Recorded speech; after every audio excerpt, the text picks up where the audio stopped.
POV, your wife is letting you see the kids again. Hi, I'm Sundree, and this is Monster Hunter Wilds. A game in which, if I'm being completely honest, I wasn't expecting to do nearly as well as it did. But then again, I missed out on the entirety of Monster Hunter World and how that game essentially paved the way for the series to become more mainstream in the West. Now, I played the older games like the original PS2 Monster Hunter, ⅀ and Ⅳ but by the time Monster Hunter World released, I didn't exactly have an 8th gen console or a decent PC to play it, so I kinda missed out on its peak. And by the time the Iceborne expansion released, I kind of just gave up on the idea of catching up with everyone else on that game. So I got Monster Hunter Rise when that released, played it, beat it, and I kinda slept on Sunbreak. But in my defense, that had less to do with my lack of interest in it and more to do with Sunbreak never going on sale for a reasonable price. You're broke! So with that being said, I didn't exactly do a good job at following the development of Monster Hunter Wilds beyond goofing off in the open betas they had in the months prior to the game's release. A part of me wonders if this game did so well was because it released at the right place at the right time. Or maybe the reason why Wilds did so well is because of the bountiful amount of waifus to allow your eyeballs to goon to. Yeah, crazy way to start the video about this game, I know. But I think there really is something to be said about the continued success of Monster Hunter in the West over the past several odd years. It really does seem like in a sea of AAA fantasy games that failed to capture Western audiences for very long, Monster Hunter Wilds is the one to stand above them all. Which is ironic considering that this game was developed by Capcom, a company based in Japan. And before you go typing something in the comments, this video's thesis isn't going to be American video games bad, Japanese video games good like you might expect, because believe me, I do have some bones to pick with Wilds. Okay, so for those of you who aren't familiar with the Monster Hunter franchise whatsoever, that's okay, I got you. I've dedicated the entire next chapter of this video just for you. So gather your whetstones, it's time to get grinding. Wait, I'm not sure that came out right.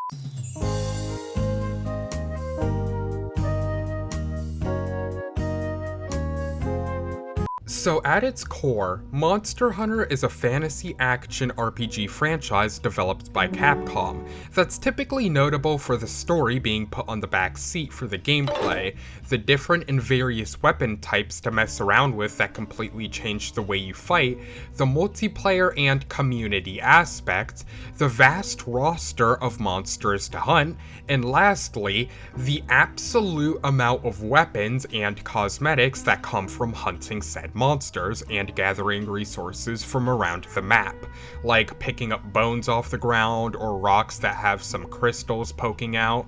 And with every entry in the series, Monster Hunter as a whole, from the gameplay and even to the story to some extent, usually becomes more streamlined and more palatable for general audiences. I think the best example of what I'm talking about here is the control scheme on the original PS2 version of Monster Hunter. It's archaic and very unintuitive, at least compared to third-person action RPGs released today. But this control scheme wouldn't last very long, and that's honestly probably a good thing, because who thought tapping up on the right analog stick to attack was a good idea? But it's not just the controls, it's things like features as well. Case in point, the way that Monster Hunter World was the first game in the series to feature maps without any loading screens between each zone, which is something that would be built upon in Monster Hunter Rise with the wire bugs serving as a means of vertical traversal, and Monster Hunter Wilds with, well, we'll get to that. Outside of the games themselves, Monster Hunter wasn't an obscure series by any means in the US, but it also wasn't exactly a Capcom household name like, say, Resident Evil or Street Fighter. This was largely due to the middle games in the series being released on handhelds that incentivized playing locally with other people via LAN parties or on public transit in Japan. But that culture of seeing all these people in public playing Monster Hunter on their PSPs and joining a quest with them never really existed in America. That's a part of the reason why Monster Hunter 3 Ultimate got so much backlash in the United States when it came out, because the 3DS port of the game completely lacked online functionality, because Capcom, being a Japanese game company, didn't take into account that by the time 2013 rolled around, most normal people in the West preferred to play their multiplayer games online. Of course, Capcom added online functionality into Monster Hunter 4 Ultimate, but that was probably more to do with 4 Ultimate not having a Wii U port to go along with. Same thing could be said for Monster Hunter Generations, I guess. Though in Generations' case, it did get a remaster on the Switch with some additional features that make it one of the most content-packed games in the entire franchise. And then Capcom, wanting to actually make a splash in the Western market, released Monster Hunter World, and the rest is kinda history. Okay, so I think we're caught up on our history here. Now, I'm painfully aware that I glazed over a lot of stuff, like the side games in the series and whatnot, but if I went over every single feature from each game in the series, this video would probably have a runtime of 3.5 weeks. Suffice to say, I think we could finally talk about Monster Hunter Wilds now. I know it's for a promotion, but I didn't know my chief was a homo.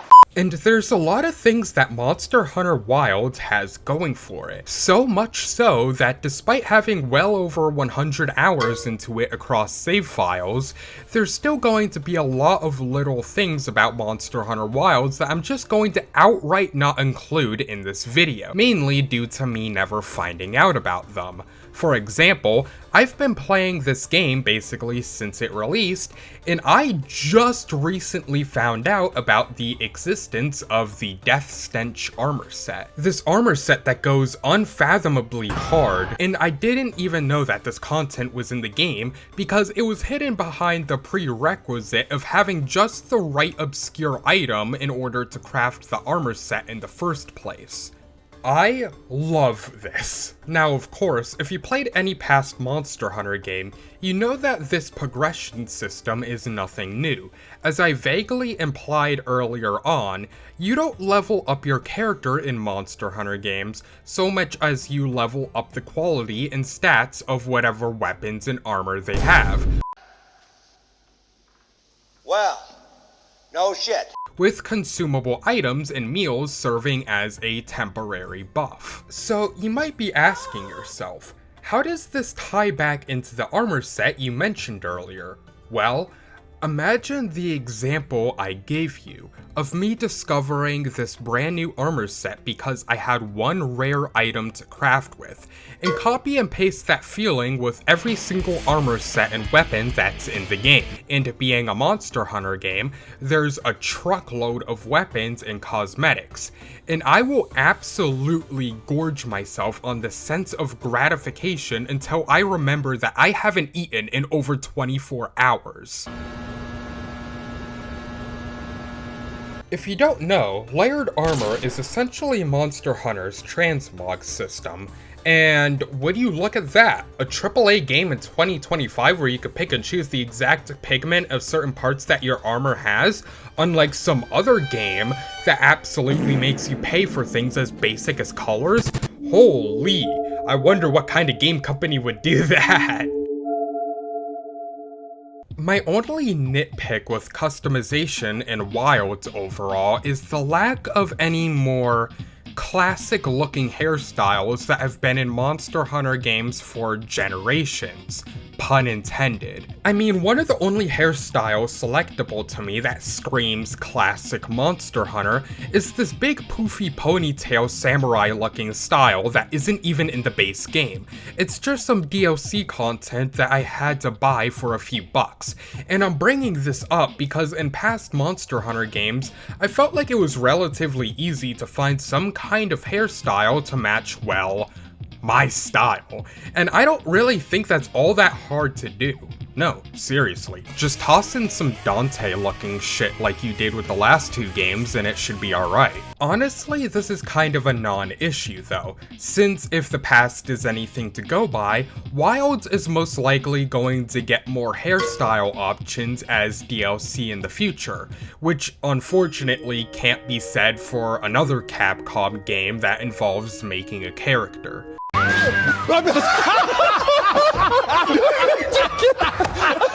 Anyway, my weird hyperfixation for customization aside, Monster Hunter Wilds is a game that offers a lot of other cool things to do as well, other than just bashing monsters' heads in with whatever weapon suits your fancy on this lovely summer evening.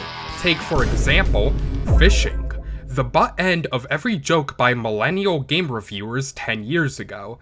Now, fishing has never really been my thing in any of the Monster Hunter games, and I tend to only really ever do it once per playthrough, before I forget about the fishing minigame and move on to another aspect of the game. And speaking of, that brings me to the final big point that I want to make in this specific chapter of the video. The various other methods you have at your disposal in this game to, well, just do anything but hunting, really. In a post-launch update, they added in the Gathering Hub, which operates much like how Gathering Halls did in older Monster Hunter games, and where it's this super cozy multiplayer lobby area, and where you could sit down in chairs, emote, be a degenerate with other people in the game chat, everything you could possibly want out of your role-playing experience as a hunter in the wilds. Also, another thing I very much enjoy about the Gathering Hub area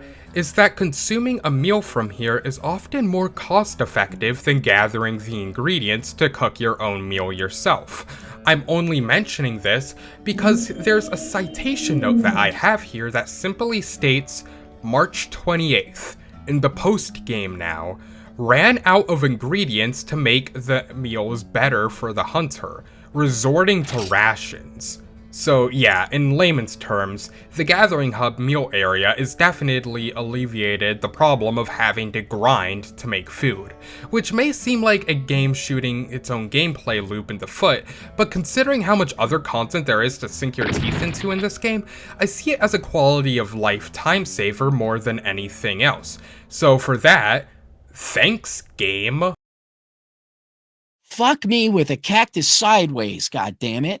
Okay, I believe I teased this game up nice and good for long enough. Now, we're finally getting into the negatives. First and foremost, can we talk about the absolute state of Monster Hunter Wilds on PC?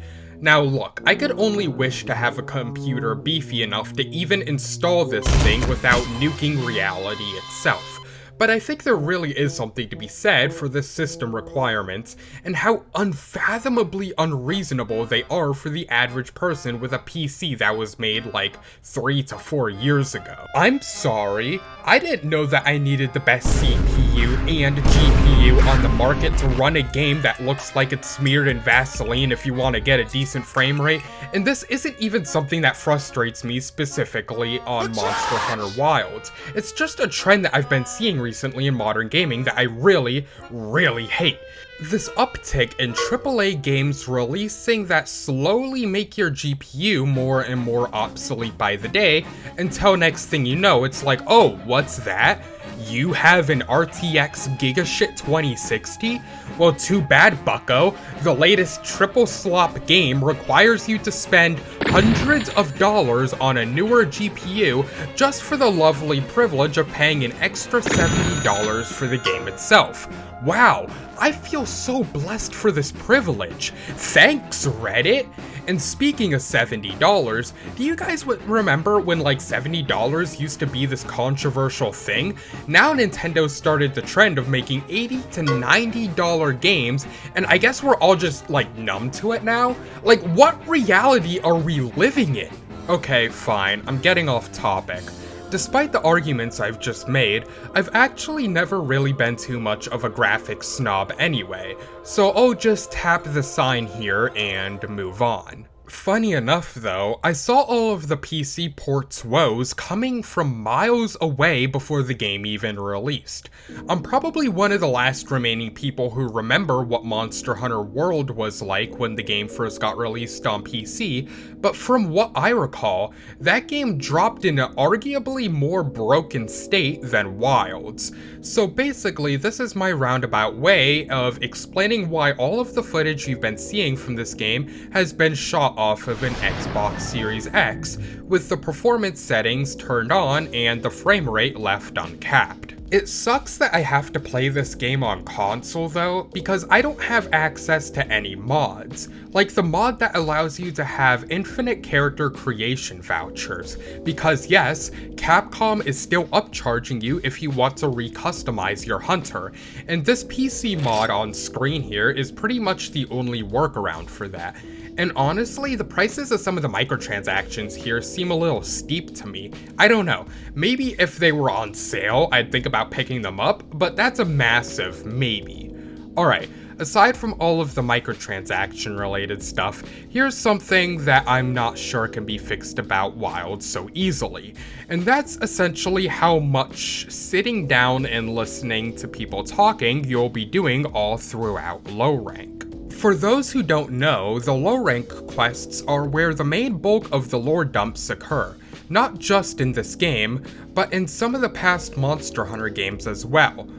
All I'm going to say here is that if you don't like lengthy story segments or lore dumps about how the world works in your Monster Hunter game, you will suffer through the entirety of low rank. Me, however, I don't really have an opinion on it either way. Like, yeah, it does feel like the story gets in the way of the game a lot of the time, but at the same time, it isn't Kojima levels of cutscenes and storytelling happening here. And before I get into the details about the story in this Monster Hunter entry, I think I have to bring up one of the worst things about Monster Hunter Wilds. Something that I believe is one of the most daring decisions ever made by Capcom. Monster Hunter Wilds is the first game in the Monster Hunter franchise in where your hunter is fully voice acted in every cutscene, and dear God, why did anyone think this was a good idea? Has Capcom played Fallout 4? Eric is right,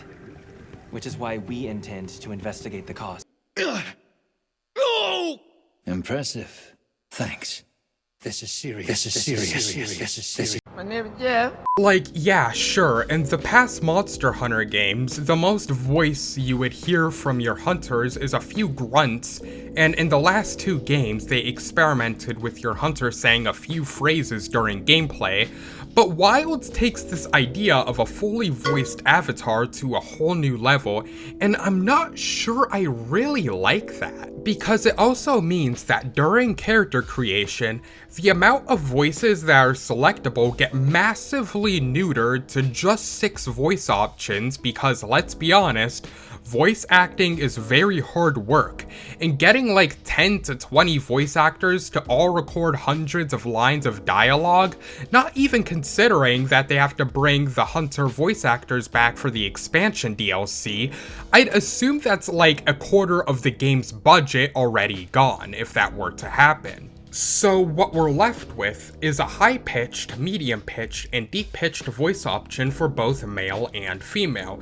and I think that Capcom knew that they shot themselves in the foot here with the lack of variety, because they give you the option to adjust the pitch of your character's voice, but it literally sounds as bad as if you were to do that on OG Xbox Live. Impressive. Thanks. This is serious. Impressive. Thanks. This is serious. Whatever, at least the male voice I have selected here kinda sounds like John St. John. Wait, that kinda gives me an idea. Before we really begin though, if you've been enjoying this video so far, firstly, why? And secondly, consider supporting the channel in any way you see fit. The subscribe button won't murder you if you click on it, and I'm giving it my best effort not to be annoying about it. Okay, moving on.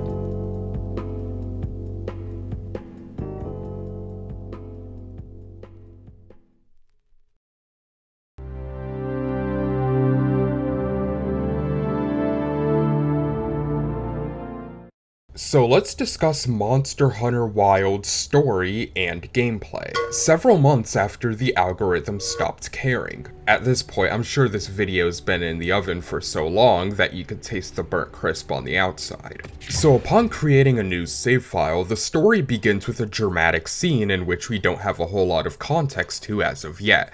We see this big white evil dragon that's totally not the flagship monster of this game tossing rocks around, while a kid is freaking out and being carried away by this old dude in a hoodie. This is honestly a pretty shockingly impressive narrative device being used by Capcom here, throwing us into this dramatic and tragic cutscene where we see how a young boy gets torn away from his village due to what is essentially a force of nature wiping everything in the area out. But maybe I'm just giving the first cutscene a lot of credit because this is especially good by Monster Hunter storyline standards, not counting anything seen in Monster Hunter Stories. I mean, it's literally in the title. This cutscene also happens to be our very first introduction to the aforementioned young boy, Nada. Arguably the most divisive character in this entire game, and I'll explain why later. So basically, this old dude who looks like Nicolas Cage puts Nada past these crumbling boulders and tells Nada to escape without him. It doesn't take a genius to figure out what happens next, because you've seen any piece of fictional media ever. Nada calls for the old man, whose name is Tashin, before the camera fades to black. What follows is text on the screen giving us a small excerpt on the location our characters are at. Begin observation log of the East-West buffer zone and the Eastlands beyond, commonly known as the Forbidden Lands. Weather? Fair. Inclemencies? None.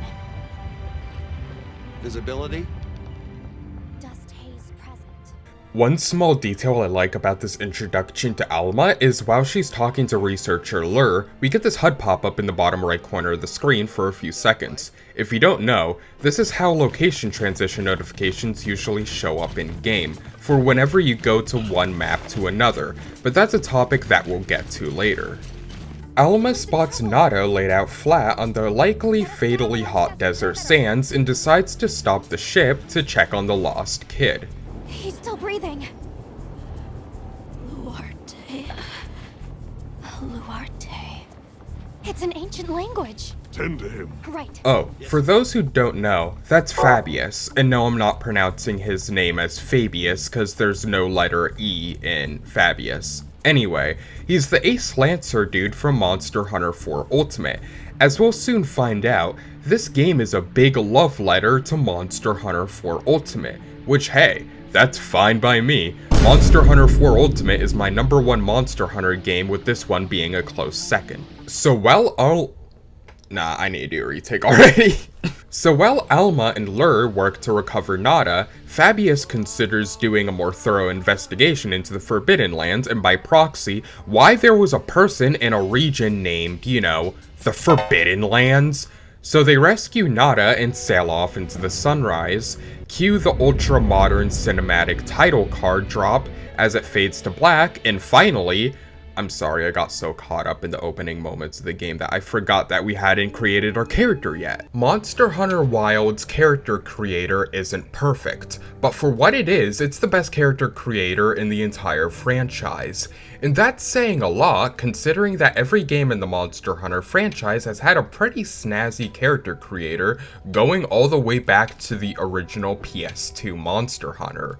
I'm not joking when I say there's a solid 50 gigabytes of footage that I have that's all just me screwing around in the character creation.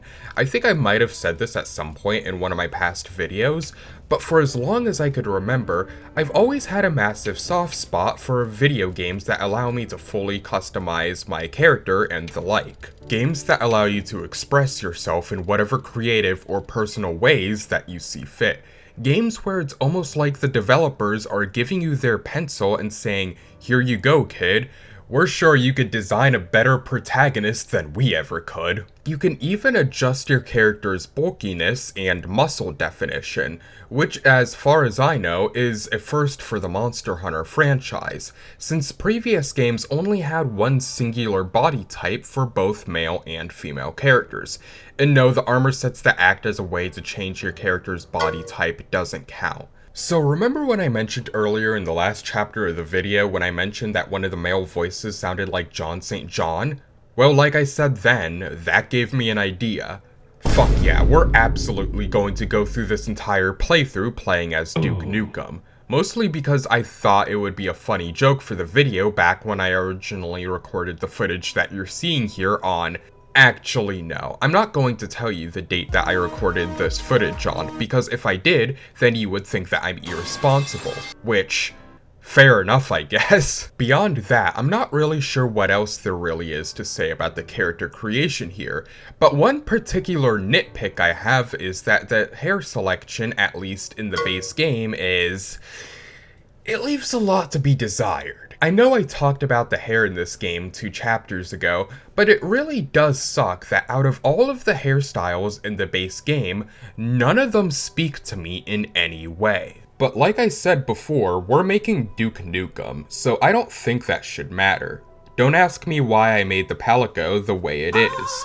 Just don't. And oh yeah, one more thing. This isn't meant to be a very well comprehensive word for word, bar for bar analysis of Monster Hunter Wild Story, because I like this game so much that I want to give you some reason to play it for yourself after this video, assuming that you haven't played through the low rank story quests yet. So in between plot beats, I'll be going off and diving into a lot of side tangents. Sorry, but if you've been around my channel for long enough, you should know by now that that's just how I tend to like doing things. Let's do this. So once our character seamlessly transitions from the character creation screen to the outer deck on the ship, we get a brief glimpse at all of the characters that are going to be involved in the story in some way, before we get hit with a flashback to how our hunter started working with the Academy. I'll take this opportunity to say that I hereby formally apologize if at any point throughout this video you start to hear this weird audio crackling effect in the game's sound. I'm convinced that isn't that much of an issue with the game, more so an issue with my aging capture card that I've been using since the Halo Infinite review a few odd years back. The crackling sound itself doesn't show up too much on the audio track for any of my footage, but when it does, it's certainly egregious. Here, take a listen. I hear your concerns and understand them. But now I have a question for you. Has this ever happened here before? Why would this red wyvern start making trouble now? Anyway, Fabius, years after coming back from the trip where they rescued Nada in the first cutscene, basically gives the mission for our hunter to investigate the Forbidden Lands and to take Nada to his home village. Am I the only one who thinks that the outfit they gave to the male avatar in this cutscene is a little goofy? Nah, I'm serious. So like, I literally went back and played through the first cutscene of the game as a female, and yeah, it's the same outfit and it looks fine on the female hunter. It just looks so awkwardly skin tight on the male hunter that it looks like some shit that a fucking hypebeast would have worn in like 2016. I don't know. This is also where we get introduced to Alma for the second time, who's essentially going to be our handler for the entirety of this Monster Hunter entry. Well, up until they made Eric an option in Title Update 2. But there wasn't so much as a trailer for Title Update 2 back when I wrote the main bulk of the script, so we'll just pretend the content currently getting added doesn't exist for now. So after that totally non-cliche framing device employed by Capcom, we jump back to the present, where members of the expedition encounter a girl in the desert being chased by a swarm of Balaharas, and Duke, being the Chad he is, it's gonna be a bumpy ride. And I gotta say, for as handholdy and quick-time moment-esque these opening moments of gameplay are, I can't help but be reminded of an opener to a certain other Monster Hunter game. Get out of here. If you notice that Duke Nukem changes appearances at certain points here, that's because I had to use the gallery feature on the main menu to recapture footage of the first few cutscenes. I know that it's something really minor that probably won't bug anyone watching this video, but I feel like if I didn't mention it here, I would get a comment about it. So after Duke deflects all of the Balaharas in a prolonged set piece, Gemma tosses him a greatsword so that he can repel the last one. He rescues the village girl who's not important enough in the story to warrant me remembering her name. No, seriously. Her main moment in the spotlight in the story is in a side quest that dropped months after the game already released. And like with previous Monster Hunter games, there's a lot of characters with names who are kind of just there to have one or two side quests be about them, I guess. Anyway, she informs the rest of the expedition members that her brother, Yasai, is in danger by a monster that attacked her village, and it's up to us to go do something about it, and that's where the game starts.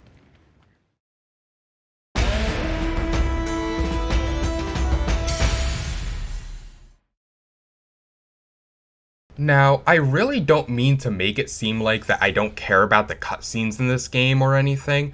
I just know that we have a lot of ground to cover. And speaking of ground to cover, we mosey on over to this equipment chest over here to select the weapon that we're going to be using.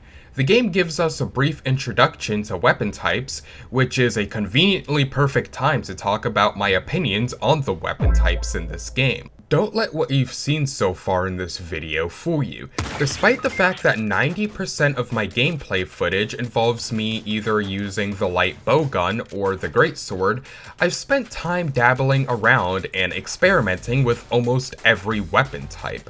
I'm not an expert by any means at most of them. I could barely support my team with a hunting horn to save my life. But despite all of that, there's still one weapon type that I haven't really touched yet up until this point that I'm recording this footage.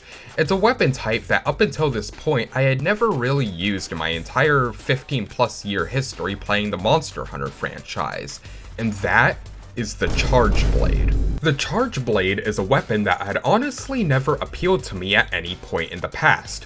When I first started playing the Monster Hunter series, I started out as a light bowgun main, honestly because I liked how the Banaha brought armor set for ranged hunters looked. Oh, that's something that Monster Hunter did away with a long time ago. Okay, so for those of you who are too young to remember, back in the day, armor sets in Monster Hunter not only used to be separated completely by the gender of your character, but also by what weapon you were wielding as well. And weapon types used to be split into two categories of Blade Master and Gunner. This essentially meant that if you were using a longsword, you couldn't wear the armor that, let's say, someone wielding a bow or a heavy bowgun could, and vice versa. And to add on to the top of all of that, layered armor, essentially transmog in Monster Hunter, wasn't even a thing in the order entries, which meant that if you wanted to wear an armor set that you liked the appearance of, you better hope that the stats on that armor don't suck. It also meant that you sometimes would have to sacrifice your visual preferences for something with the best defense stats. Basically, I don't care that it's been a thing in the series since World. Layered armor is an absolute godsend for the people who love taking player expression further, but let us get back on topic. Throughout this playthrough, I'll be using the Charge Blade as mentioned earlier, and another reason as to why is because I wanted to challenge myself this time around. It took me roughly 1 week from launch to beat the main story, and I, as well as many others, thought the main bulk of the story was, say, too easy. And yeah, if you want to experience the main bulk of what this game's main quests have to offer, it's kind of a cakewalk even if you're slightly competent at video games. So I wanted to try and throw a curveball at myself by going through the entire playthrough only using the Charge Blade. I don't know, I had this weird idea in my head that it was one of the most complex weapon types in the game, but as it turned out, the Charge Blade isn't nearly as hard to use as I thought it was after an hour or two, but we'll get there. So after we choose our weapon, we hop on these bird creatures that we already rode called ʀᴇɪᴱᴇʀᴛ, and we venture off to save Yasai. I'll be honest, I don't like the Ʌᴇɪts much. They're essentially the new bird-wyvern species that debuted in this game, and to sum up their entire existence, they're basically the Palamutes from Monster Hunter Rise. Ʌᴇɪts are a Captain Save-A-Hunter that are willing to pick you up after a monster knocks you down so that you could recover and attack the monster at your own pace. Aside from that, they trivialize having to travel most places on the map on foot and act as an equipment pouch to access items given to you on quests, or change what your second weapon is. Monster Hunter Wilds being the first game to allow you to essentially carry 2 weapon types at once, anywhere you go, even being able to switch mid-quest at any point. And for someone who's as mediocre at Monster Hunter as me, you would think that I would love the idea of adding a gameplay element that trivializes the quests, right? Well, the problem is that, as mentioned, the Ʌᴇɪts essentially make certain aspects of the combat system obsolete. For example, trying to find a ledge to jump off of to do an aerial attack to mount the monster like in the older games. The Ʌᴇɪts take away ever having to think about things like situational awareness and when to take advantage of positioning to attack the target just right. Which, now that I'm thinking about it, this is honestly starting to sound like an anti-sprint argument for Halo. I mean, holy, the parallels are there. Both Monster Hunter and Halo have gameplay systems added into a later entry to the franchise, both series were born in the 2000s, and both series' latest entries have mixed reviews at best on Steam. However, unlike Halo Infinite, I don't believe that Monster Hunter Wilds deserves even a fraction of the negativity it's currently receiving on the consumer front. At least it's pretty scummy for people to toss death threats at the developers over at Capcom for what is, honest to God, in my opinion, one of the best games they've ever made. Yeah, I'm going there. Out of every Capcom game I've ever played in my entire life, Monster Hunter Wilds might be in my top 3. For every one thing that Monster Hunter Wilds has that I'm kinda iffy on or outright hate, there's like 10 other things that make up for that one annoyance. This is all to say that most people bashing Monster Hunter Wilds only because the PC port is not well optimized clearly do not know the suffering of playing Halo Infinite for the past 4 years and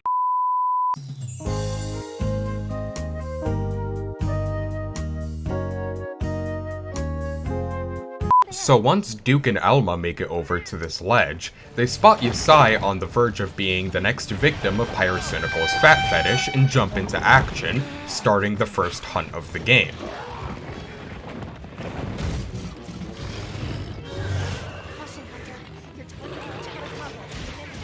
Being the first monster hunt, it's a lot more hand-holdy than most other hunts, and the attacks that the Chatacabra have are telegraphed in an almost painfully obvious way. I mean, hell, half the times his moves aren't enough to knock my character down. However, none of this is to say that I have any big issues with this hunt. It's clearly set up and designed in such a way that even if you've never played an action game in your life, you should be able to beat at least this hunt. I mean, look at this horrifically bad CB gameplay here. I'm sure if I could swing this, anyone can. Which reminds me, before we go further, I think it should be a good idea to introduce all of the characters involved within this story so far. Alright, so there's our hunter, off-brand Duke Nukem, aka OMG literally you. Then there's Fabius. Fab, being the first syllable in his name, makes his name sound a little zesty in my humble opinion. He's a legacy character that I already talked about at length who appoints Alma to help you. Alma, who I've already mentioned, is your character's handler, which means she's your portable quest giver for the majority of the game. And I gotta say, Capcom really nailed the millennial core liberal arts graduate who's barely making ends meet as a Starbucks barista aesthetic. And it's not even just because of how she looks, it's her entire personality as well, as the rest of the game unfolds. And then we gotta talk about the other woman in Ava's unit, Gemma. She's the armor and weaponsmith girl who some might believe to be hot by design, being that she works with smoldering heat and all. Makes perfect sense. Insightful commentary, I know. Nada, who we've already covered, is a 12-year-old Minecraft YouTuber. Moving on, we have Olivia, who's the main hunter in Astrum unit, which is the expedition unit that we'll be rubbing shoulders with throughout the entire story. She's essentially your cool MILF aunt who lifts weights and eats Slim Jims. Her weaponsmith is a guy by the name of Werner, who, despite how his voice sounded in the Balahara cutscene, And crash right into them! he's not actually British as far as I'm aware. His voice actor is an American, so props for fooling me for a minute there, Edward Bosco? To keep it brief, I'll just say that Werner's kinda like that autistic friend you had in school who had no idea that he always came off as a blunt asshole. All I'm gonna say is, it takes one to know one. Then there's Eric, who's supposed to be Olivia's version of Elma, being her quest handler and researcher. I would catch a stray bullet for this young man, and I believe you got the gist of how I feel about this one. If I missed any other character involved in the story, I don't care. Back to the Chotacabra fight, I turn him into a raw hamburger within less than 4 minutes before collecting my quest rewards and head back to check on the others. It's safe now. After Alma, Yasai, and the Sacred leave the cave, Alma informs Yasai that they arrived because his sister was in trouble, and they quickly venture off into the base camp that the others set up. The whole Discord squad finally linked up, and we get treated to a cutscene that looks very familiar to cutscenes from past Monster Hunter games, in the way that it shows the hub for the first time before you go on about whatever business you may have had. Is Capcom allowed to plagiarize Capcom? I love this small moment where Olivia absolutely mogs Yasai. You must be Isai. Please, this way. Okay. Welcome back. Two unnamed NPCs point Yasai to where his sister is, and he reunites with her. Not much else happens after that. If I sound uninterested in what's going on in this story, there's a reason for that. I've essentially beat the story twice now, and for the sake of this video, watched these cutscenes more times than I can count, which, yes, includes these in-game cutscenes where conversations flow just about as well as they would in Shenmue on the Sega Dreamcast. Where's this village you say you're from? It's just a short distance away by Sacred. So like I said, this is the base camp for the Windward Plains. There's several base camps all throughout the game, but from everything I've experienced, this one is typically the default one, at least for some of the side quests involving characters in your quote-unquote party. The first thing I try to do when I get back control over my character is to head into my tent to change out of my yee ass pants, but unfortunately the game isn't letting me do that, so I decide to talk to some of the NPCs a bit, starting with Nada. And judging by his tone of voice, it's painfully obvious that he just can't handle the Duke Nukem swagger. How are you holding up? I guess. I'm okay. So we go ahead and head into the boardroom tent to continue the story. Pretty much everyone on the expedition are here already, and they go on giving a recap of why they're all out in the desert in the first place. I guess as a reminder for those playing who weren't paying attention to the story, I guess? But I'm not really sure that's the case though, because about 90% of the game so far up until this point has been nothing but story cutscenes. So after getting permission from Alma, we're finally able to go into our tent, and I could wear some layered leg armor that's a lot more in line with what Duke Nukem would actually wear. It's from a layered armor set that came as a bonus for pre-ordering the game. I'm not sure if Capcom made it available for anyone to buy now as of writing, and I really hope they do because the Guild Knight set has always been kind of a banger. Once I'm done playing Dress-a-Hunter for a few minutes, we inform Alma that we're ready to go, and we set off for Kunafa Village. Is your village far? A little, but on the Sacred. We'll be there in no time. They're fast, all right. Yes, and handy if you need to make a quick getaway from a monster. They're clever, too, and good at picking up scents. I don't know what my people would do without them. Okay, so you might not be able to tell, but there's actually something really devious going on here. You notice how odd the movement is on my mount here? Well, that's because every sacred ride in this game that happens in a story mission is almost always 100% railroaded. These are segments that are essentially tricks that the game employs to both deliver unskippable lore dumps and to disguise loading screens between each zone as far as I'm aware. Along the way to Kunafa, they stop and stare at a bunch of wildlife in the area of the Windward Plains just outside of base camp. Get away! Sorry about that. They snag some honey along the way, and while going through what I believe to be our second linear sacred ride within the same quest, all I can think of is how long it's been since I bashed a monster's face in with the weakest charge blade in the game, and how much I want to just go back to doing that again. Is there anything we can do to help? Please, no. To the villagers, we're outsiders. We don't want to do anything to offend them. So I guess colonization is out of the question. So we finally reach Kunafa, and we get stopped at the front gate by a man wearing a fursuit by the name of Zato.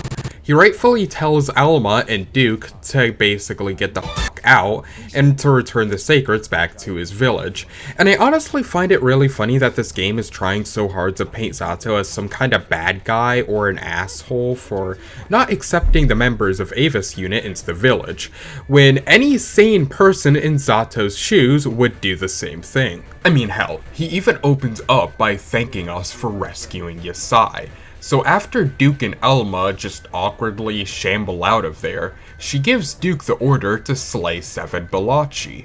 Now, I'm not sure why we're doing one of these slay multiple small monsters type of quests now, especially considering that we already slayed a Chotacabra. If this was like any past Monster Hunter game, this quest would be one of the very first quests, with the Chotacabra one being given afterward, but to each their own, I guess. After doing so, they spot an angry Deshagma, who's another newcomer monster to the series. There's nothing of real note that happens after that, beyond Alma and Duke going back and forth over the monster that they just saw. Once they get back to base camp, Duke gives Jack, the merchant dude, some honey that he needed. There's other miscellaneous things that happen here as well that aren't major enough to be really mentioned.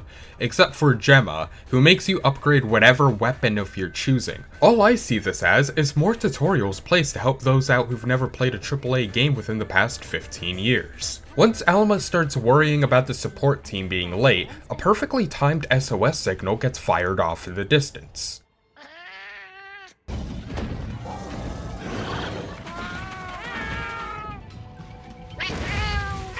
Just put the meat down. Because, Alma, the goon train doesn't stop for anything. So now we're hunting ʀᴇɪᴱᴇ. He's this goofy fire chicken dinosaur thing. Now, as I mentioned before, I hadn't had a whole lot of time or experience using the charge blade up until this playthrough. So if I'm playing like your average gaming journalist, that's why. Trust me, I've gotten really good at using the charge blade since then. Oh, and, Yasai stole the sacreds back from the village to give back to Ava's unit. So that's nice.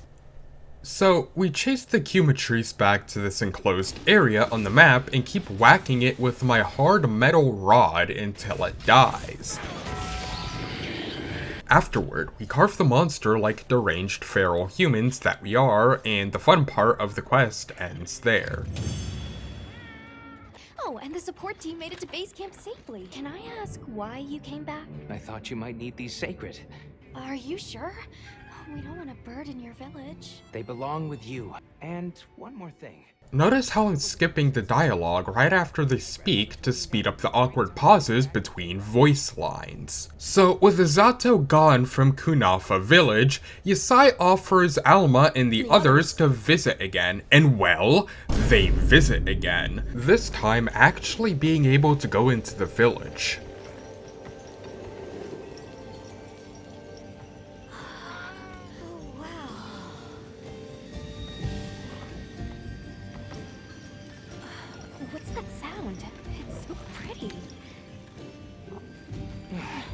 that's the gem chimes. They keep the monsters out of the village. So, I'll be real with you. This entire quest is literally just walking around Kanafa as you get a whole ass lore dump on why they have crystal chimes hung everywhere. And once we start talking to Ella, the village's elder, we receive information that there's going to be a dangerous sandstorm that's going to engulf the Windward Plains with lightning strikes and, well, sand, I guess. I'm sure the food was good. Anyway, Yasai gives us more useful information than the village elder did, informing us of the ʀᴇɪᴱᴄ that we saw earlier, and how they usually come from the forest environment that's right next to the Windward Plains, and that the crystals that they have hung around the village are used to repel monsters from entering Kanafa, because the chimes sound like a monster that they fear. Okay, sure. With all of that information obtained, we could finally move forward to the second area of Monster Hunter Wilds, the Scarlet Forest. Oh cool, another one of those secret writing segments that I was talking about earlier. However, this is one of the few scripted secret rides in the game that I can give a pass, because as far as I'm aware, this entire desert cave area that transitions into the Scarlet Forest is a very cleverly disguised loading screen. So Alma, Gemma, Duke, and Nada makes it to the forest area for the first time, and no, that's not blood. It's just water that happens to be red. If it was blood, then I'm sure YouTube would bust my kneecaps for showing that in a video. So the forest is full of symbiotic systems, involving the roots, leaves, flowers, and fruit. And it's the insect's job to pollinate. They have this fascinating process where they coat their bodies in the pollen, which is called... Did I mention that I would catch a stray bullet for this man? Anyway, Ava's unit finally reaches the base camp for the Scarlet Forest, where Astrum unit already set up shop. The rest of the cutscene is essentially Olivia introducing the other members of Astrum unit to Alma and Gemma, and being that I've already beaten Olivia to the exposition dumps, I think we're good to skip past this. So rather than focusing on getting Nada back to his home village, or investigating whatever monster it was that destroyed it, Olivia tosses out the idea of setting a pop-up camp around the Scarlet Forest in order to track the ʀᴇɪᴱᴄ that are starting to lurk around Kanafa, and everyone is just going along with it? Am I getting that right?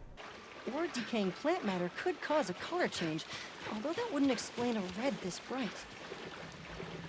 If I were really reaching, I could cite reports of monsters that cause the sea to appear red. Oh, sorry about that. I forgot to turn off my custom Discord notifications while recording the gameplay. I don't know.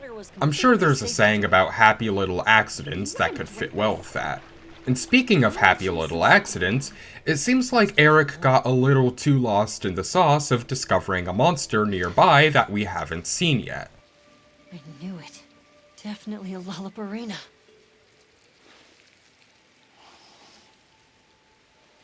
Based on the scent, this one's paralytic properties are on the lower end.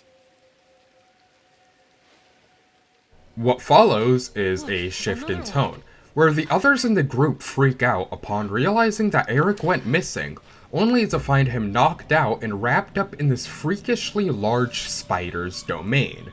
For as much as I love complaining about how much the story gets in the way of the gameplay, some of these cutscenes genuinely do look really nice and kind of go hard. Now what isn't hard is the actual fight with this large spider thing, known as a ʀᴇɪᴱᴄ. At this point in the playthrough, I could feel that I'm getting noticeably better at using the charge blade, but there's still certain combos that I haven't learned yet at this point, like being able to chain together focus strikes one after another. And let me tell you, the focus strike for the charge blade has one of the most satisfying animations in the entire game. Your controller vibrating as you straight up thrust your spinning metal blades into the monster. It reminds me of some chainsaw glory kill out of Doom, and I'm all here for it. Anyway, the ʀᴇɪᴱᴄ is a large spider monster that utilizes what I call weaponized sleep. This is all to say that the ʀᴇɪᴱᴄ relocates to a different part of the map for the umpteenth time before I finally game end it. Afterward, We reach our conclusion for this mini arc in the story and head back to the pop-up camp that we were already at. But by the time we get there, our tent's being robbed by the population of the Bronx. These are Woodwoods. Basically, this game's cute and marketable mascot, I guess. I'll yap more about them later, but for now, what you need to know is that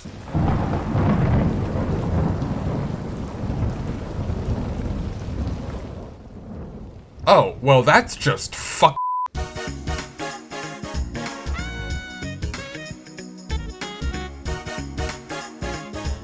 Well, I'm sure this crash out sesh of mine made 85% of people click off. I don't blame them. So where was I? Oh yeah, the Woodwoods being terrorists and ransacking the pop-up camp. I honestly don't even know how to commentate over this. I love these little guys. However, the situation all comes to a head when one of the Woodwoods gets a hold of one of Alma's personal possessions.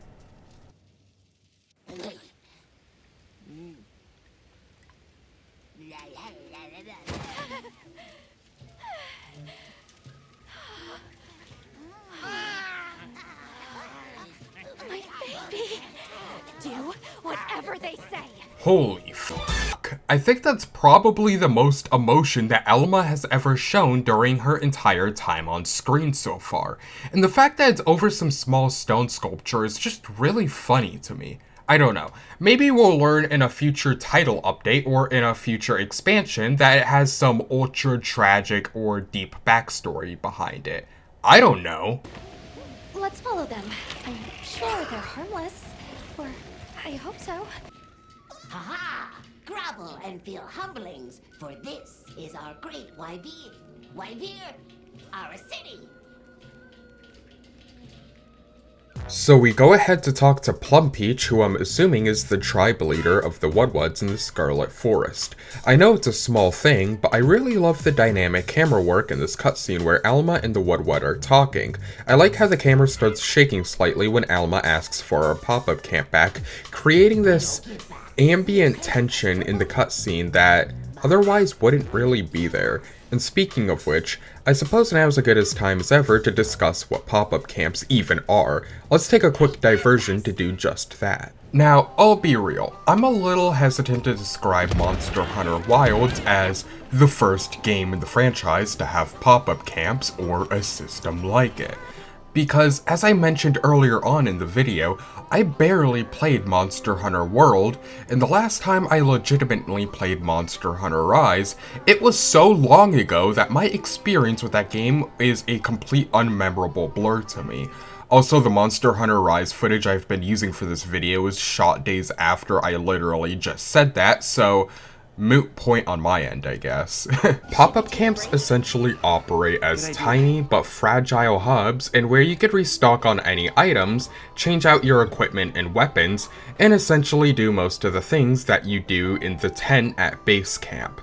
They also act as a way to fast travel to specific zones on a map, and they're what you're going to be relying on when you get KO'd by a monster. So just like the focus attack system, pop-up camp's sole purpose in Monster Hunter Wilds is to absolutely trivialize the difficulty of the hunts by letting you travel to wherever they are, restock on all of your items, and eat another meal even for extra stat boosts, and then go back to wherever the monster on the map even is. This, combined with how generous the game is with giving you healing items, makes the game really feel like it's trying too hard to appeal to a casual audience. But like, wasn't appealing to casuals the entire justification behind the original Palicos coming into existence as well?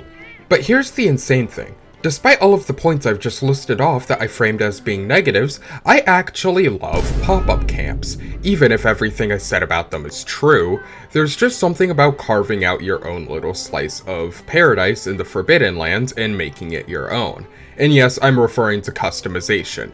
There's honestly no reason that Capcom should be going as hard as they are on something as small as pop-up camp customization, but my god, they are. Anyway, Plum Peach. He points us into the direction of the Kangala to hunt, and we set out to hunt said Kangala. Where do you think the Woodwoods learn to speak our language.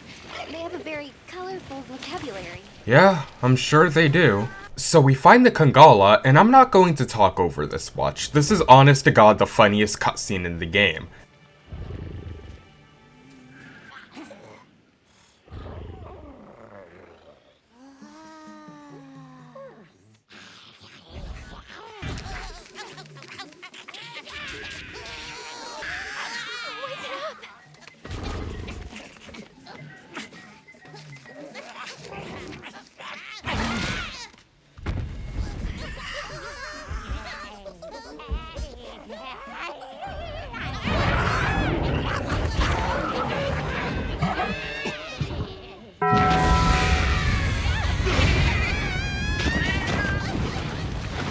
Gotta love the writer's barely disguised fetish. So the Kangala is one of many returning monsters. Their attacks might be crude, but I'm telling you that on the higher levels, they're absolutely a pink-furred menace.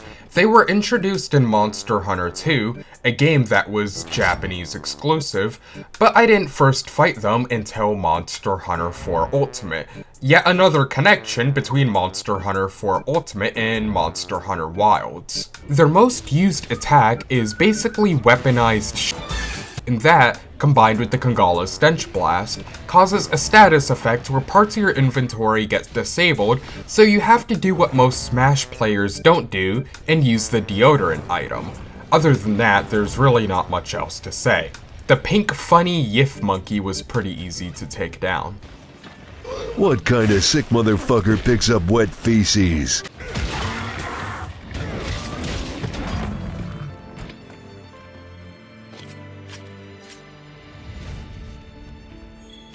After slaying the Kangala, Plum Peach starts tweaking out about the white dragon that he once saw. Yeah, that one, before giving us our pop-up camp back.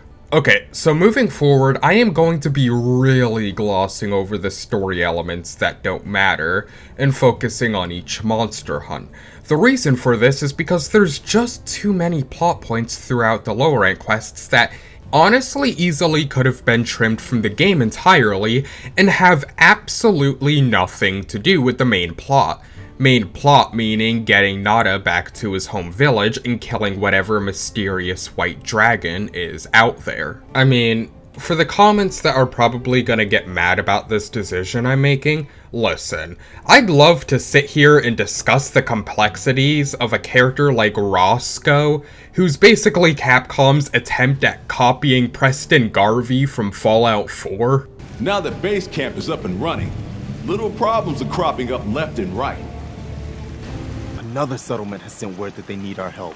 Beyond the mediocre dialogue trees we get in cutscenes, and our avatar being fully voice acted, that's just yet another thing Capcom's Monster Hunter team has done with copying Bethesda's homework. There's other examples I could list off beyond the two I just mentioned, but I'm afraid that this video's already getting long enough. Jesus Christ, we're still in the first act of the game's story.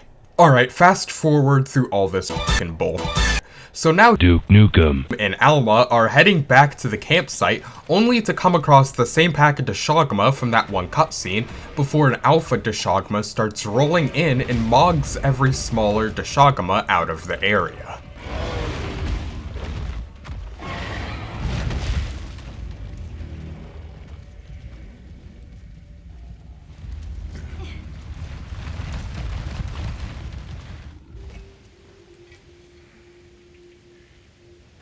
This is what happens when monsters have a leader. They're not afraid of us anymore. What happened? Some Doshagama happened. So they all make an assumption that all of the Deshagma are gunning towards Kanafa, a prediction that they would have been right about, but by the time they get back there, they realize that they can't convince the Elder unless Zato directly warns her of the threat. So we set out to find Zato. But oh no, my man Zato's getting jumped by a pack of Balahara out in the desert. And my god, this kind of feels like it was recycled from the game's opening quest. At least here, it's a lot more engaging because the stakes in the story have been elevated, and we've had some time with the characters prior to this quest. Duke and Zato both fall into a quicksand trap, and this is essentially where the real quest begins. The Ʀᴤ is a raggedy-ass sand leviathan that can be kinda hard to hit sometimes due to their tendency to shamble around like a Fortnite kid hopped up on G Fuel. Honestly, however, being that we're still in the first part of the game's story, it's pretty easy to humiliate the Ʀᴤ. Mind you, I still absolutely suck at using the charge blade at this point in the playthrough. But at least there's this cool little set piece during this hunt where you can bring down the rock cliff that the Ʀᴤ is wrapped around.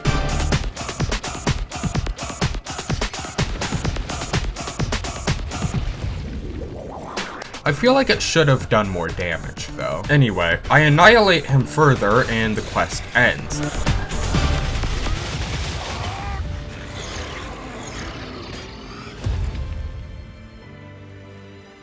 I had a lot of fun, to be honest, even if I know that the quest ending means that we have to go back to talking about whatever crisis is going on in the story. The Elder is swayed by Zato's request to shelter the people of Kanafa from the incoming dangers outside, and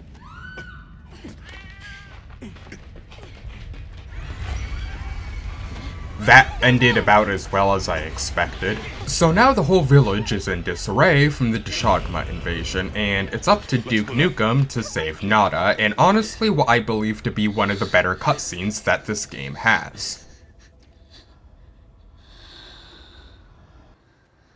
I got you. We gotta move.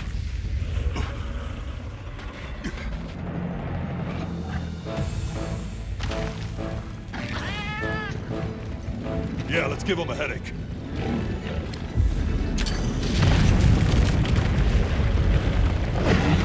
You know what, I'll take back any complaints I've had about the story within the past 5 minutes. Giving a bunch of monsters CTE all at once is very satisfying.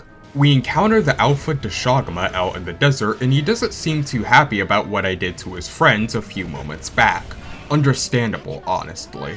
Fast forward a bit, and we're finally hunting a goddamn Alpha ʀᴅᴄ. It's about time, especially with the amount that this game's been hyping up this monster. No, seriously, you have no idea how much I cut out of this video, where it's just Avis and Astrum unit ignoring the white dragon to focus their attention on this specific motherfucker. And honestly, what sticks out to me during this hunt isn't even the monster I'm hunting itself, but the presentation of this entire quest as a whole, and how well done it is. It really does feel like they pulled out all the stops for this one, as lightning relentlessly barrages the desert sands below, and the skies turn a smoggy blue. There's even these conductor pillars off in the distance there that's drawing the lightning. I wouldn't describe the ʀᴅᴄ itself as a monster that's necessarily difficult to hunt though. It just seems like it has a chunky HP pool, which I guess to some people can equate to difficulty. I mean, this isn't a From Software game, so anytime I take a serious hit, I can just back off, take a potion from my nearly infinite supply of potions, and jump back into attacking the monster. It's easy, yeah, but as I said before, it's satisfying enough to me to not be an issue. Honestly, I think my biggest criticism of how the ʀᴅᴄ was handled in Wilds is how they spent a good chunk of the story hyping him up, only for me to pimp slap him 6 feet under like as if he was literally the Chotacabra from the tutorial.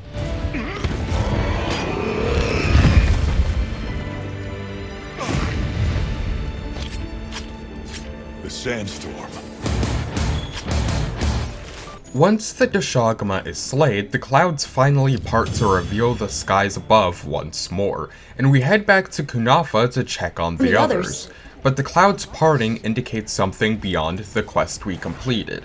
It means that we're now in what the next cutscene would describe as the Season of Plenty.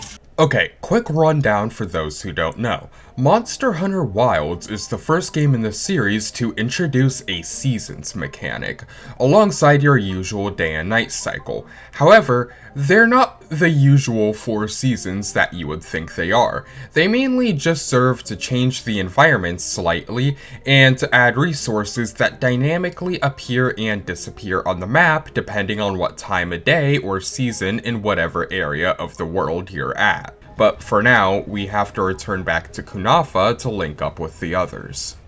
I heard from... Once there, everyone's all happy about the Season of Plenty, and Zato asks if there's something he could do for us. Alma asks to speak to the people in Kunafa about Nada's home village, and the Elder grants her permission. You saved me. I can't thank you enough. Yeah, as long as you don't go simping for the white dragon we're trying to find, I think we'll be alright. Wait. So Nada went with Astrum Unit off screen at some point to investigate the white dragon, and informs us that they found some tracks that we can follow. Honestly, I think the teams should have been swapped here, with our team doing the investigating while Olivia would take care of the ʀᴇɪᴱᴇʀᴛ Kunafa fiasco, but whatever. I'm sure that diversion from the main plot was very, very necessary. But before we depart for the site where the monster tracks are supposed to be, we gotta do something really important. Sacred customization. Yes, you can make your mount any color you want, and it's pretty gas if I do say so myself. Damn, those alien bastards are gonna pay for shooting up my ride. We return to the Scarlet Forest, and oh my god, what the hell is that?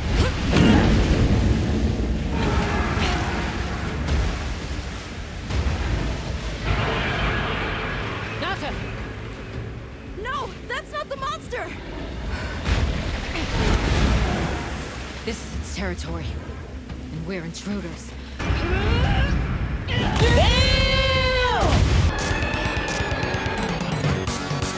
Okay, so there's actually a lot of things to talk about regarding the ʀᴇɪᴱᴇʀᴛ. Firstly, how, as far as I'm aware, this is the first story mission in the game in where we don't necessarily have to kill the monster, just get it to a low enough HP pool to trigger the cutscene where we stop it. There's more repel types of quests later on, but for now, the ʀᴇɪᴱᴇʀᴛ, as you could see, is a monster with a lot going on. The elephant in the room being the ʀᴇɪᴱᴇʀ's almost pearlescent looking fins, which act as massive shields that protect the monster from your attacks. However, they could be broken pretty easily throughout the hunt if you hit them enough times. Being a water-based leviathan, the ʀᴇɪᴱᴇʀᴛ typically only ever comes out during downpour weather conditions in the Scarlet Forest. I'll admit, despite being technically the last monster for the early game, this fat screaming monstrosity can absolutely KO you within a few hits if you're not careful. When I played through this quest for the first time blind, I'll be real, the ʀᴇɪᴱᴇʀᴛ was the first ever monster in Monster Hunter Wilds to cart my ass back to base camp in general. It really does feel like an awkward difficulty spike compared to the Alpha ʀᴇɪᴱᴇʀᴛ that we just got done fighting earlier.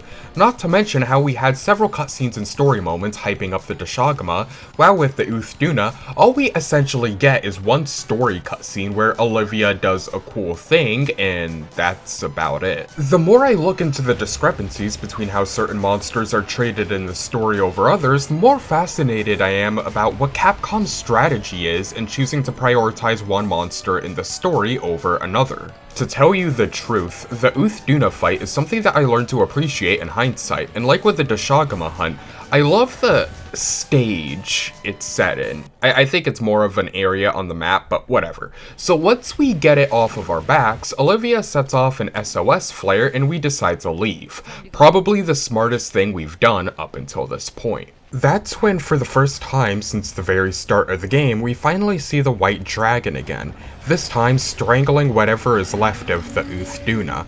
This, realistically, sends Nada into the beginning of a PTSD spiral. I was still hoping that I imagined the whole thing. But no. The White Wraith. It's real!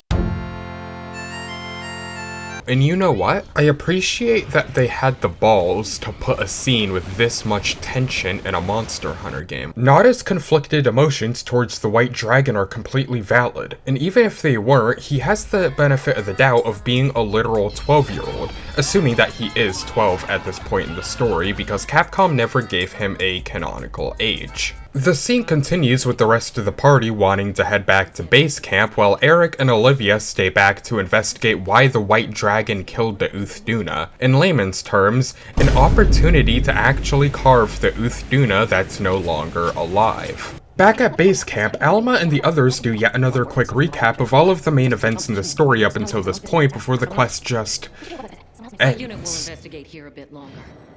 Good luck.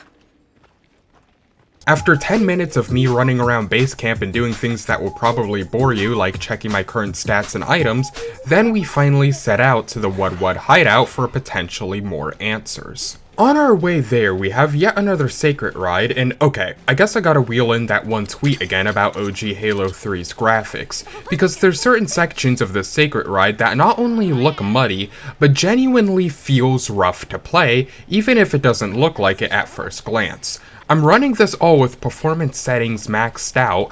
Dropped frames shouldn't even be a thing. Oh, and the capture card audio glitch is back. That's nice, I guess.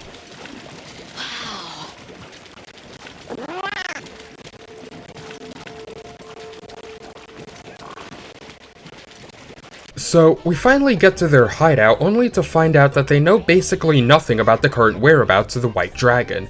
That's when Zato just kinda pops up again and goes, "Yo, I'm pulling up to the oil well basin. You wanna join my lobby?" And both Avis and Astrum unit are like, yeah, sure. With some of the characters in the party having various motivations for wanting to visit the village within the oil well basin. Nada wanting to find clues that will lead him to his village, and Gemma wanting to learn more about the Everforge that they have. And thus concludes what I'd consider to be the opening act of the story. Don't click off of this video yet. We'll be back faster than the time it takes to join an SOS hunt.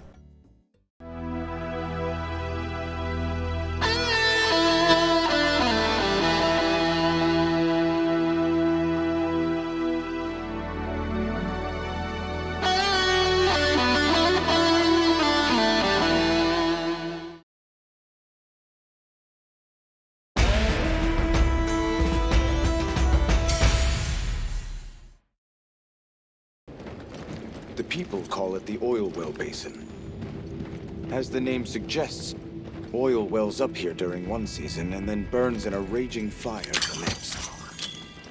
Fire is the way of the land, then. We should consider investing in some heat-resistant equipment.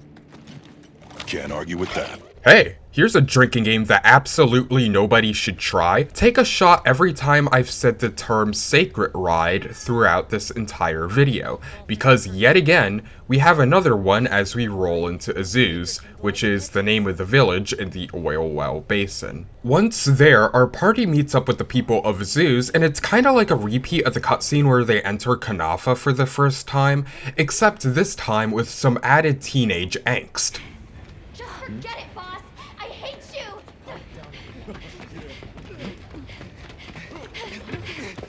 Wait!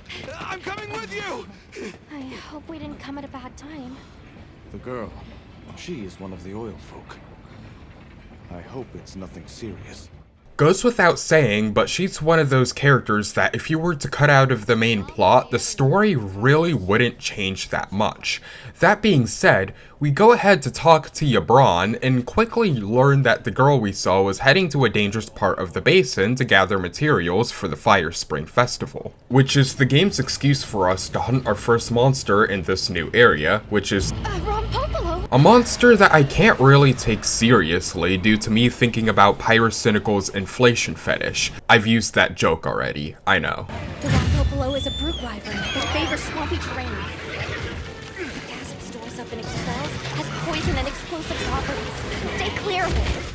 Oh, thank you for doing my job for me, Alma. I guess I don't really have to explain much more about what it's like to fight against one of these. I don't know, the Ronpapalo has always given me Chupacabra vibes, especially since it's honestly one of the easier monsters to hunt without ever worrying about getting carded. Yo, editing Sundree, can you show on screen the definition for carded for those who don't know? Thanks. Like, yeah, sure, he has all of these cool moves, like weaponizing the ability to consume and spew out poison gas, but there isn't really a whole lot to mention about the Ronpapalo beside being his first appearance in the series. The armor set associated with him has, like, one cool part, which is the Plague Doctor mask, but that's about it. Other than that, the Ronpapalo goes down pretty easily if you know how to push buttons on a controller.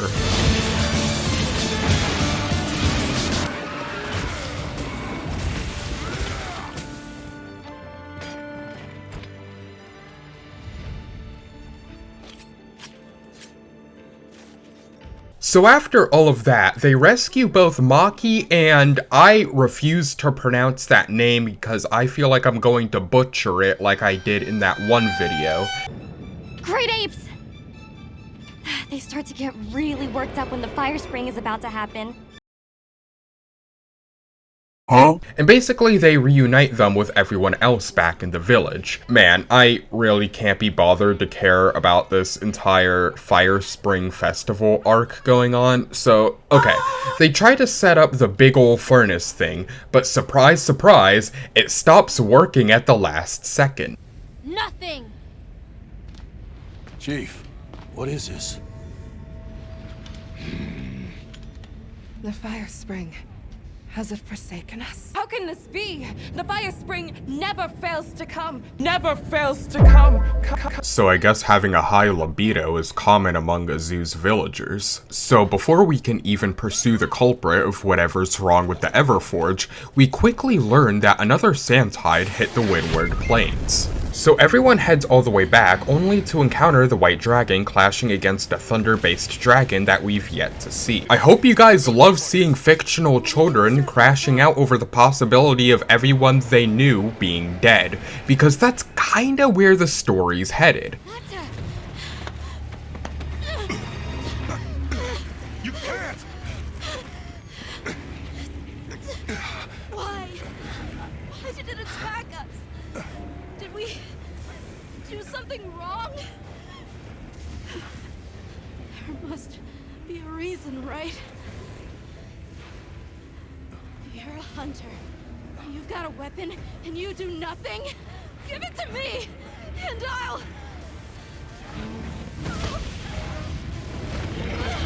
Why won't you let me go? I'm sure we'll have enough time to comfort Nada once we slay the White Dragon. Oh. And he's gone again. Bro thinks he's Dr. Robotnik after he's been defeated. So that leaves us with ʀᴄ, the thunder-based apex predator of the Windward Plains. And goddamn, I love this hunt. It might even be one of the few low-rank hunts that I still find myself replaying on my main save file despite being... yeah, okay. Funny enough, however, this is one of the very few quests in the low-rank story that features Eric as your handler during the hunt instead of Alma. The ʀᴄ itself almost always feels like a genuine threat anytime it's around, even if it's reeling in pain on the ground, being left vulnerable to further attack. That's if he'll stop trying to relocate every 2 minutes. Nevertheless, the ʀᴄ goes down about as easily as the previous 8 monsters we've talked about.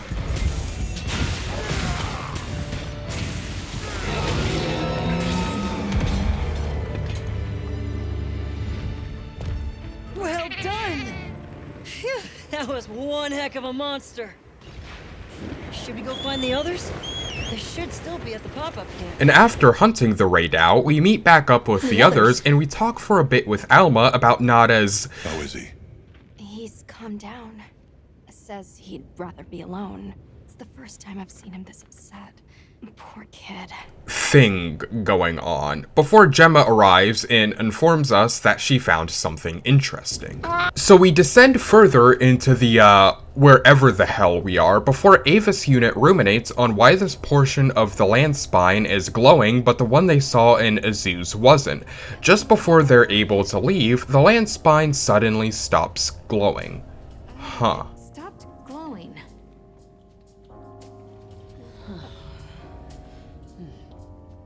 Anyway, we return back to Kunafa village again to inform Zato that we unalived the Ray Dal.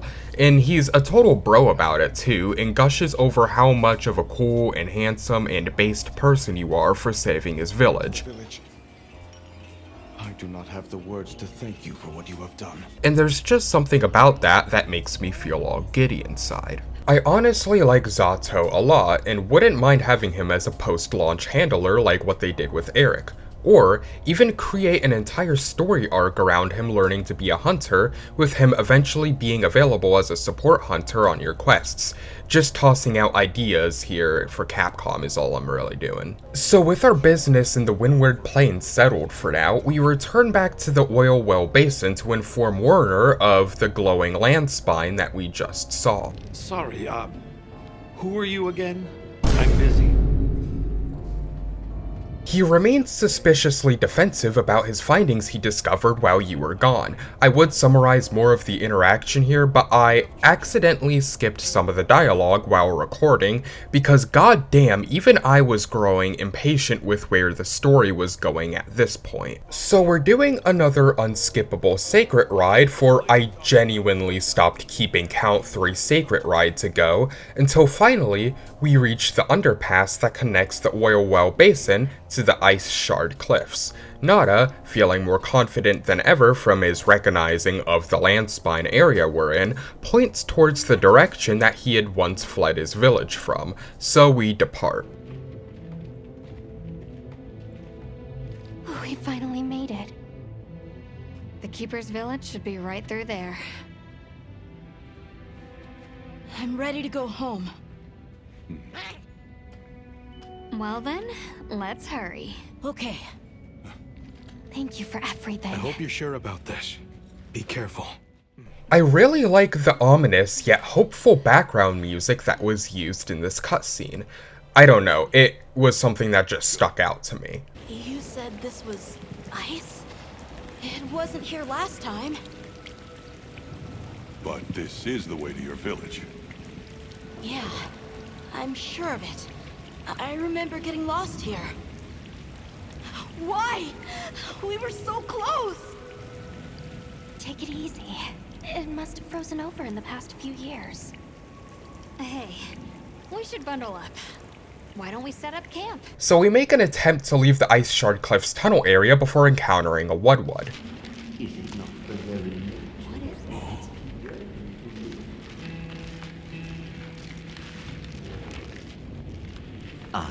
Now death greets me with a new mask. Or are you my salvation? Possibly saying their last words before being game ended by the spider monster that captured him. This is Rove. What shall it be?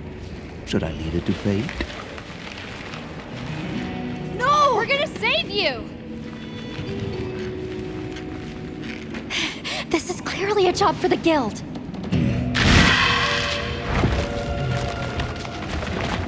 Another character in this game that I am quite fond of. I'm sure he loves casting spells. Okay, Nercilla time. The Nercilla is a returning monster from Monster Hunter 4 Ultimate that utilizes both poison and sleep effects in their attacks. Throughout the entire hunt, you get to hear Rove just yapping about his unfortunate situation, which I think is the icing on the cake for this quest. I had a lot of fun with this one in particular, because there's an area in this quest where you just have to choose between focusing on the Nercilla or targeting the smaller arachnids first. To be fair though, the smaller spiders are super easy to take down. And before I get a comment about it, no, those pink shards on its back aren't Blamite crystals, at least as far as I'm aware. For what it's worth, the Halo brain rot transcends whatever game I talk about. Once the Nercilla's finally been hunted, we rescue Rove and he thanks us for saving him, and we follow him to the higher up areas of the Ice Shard Cliffs. But oh shit, another monster seems to be hoarding in. Yeah, the ʀᴄ괂ᴄ, or multiple ʀᴄ괂ᴄs, I should say.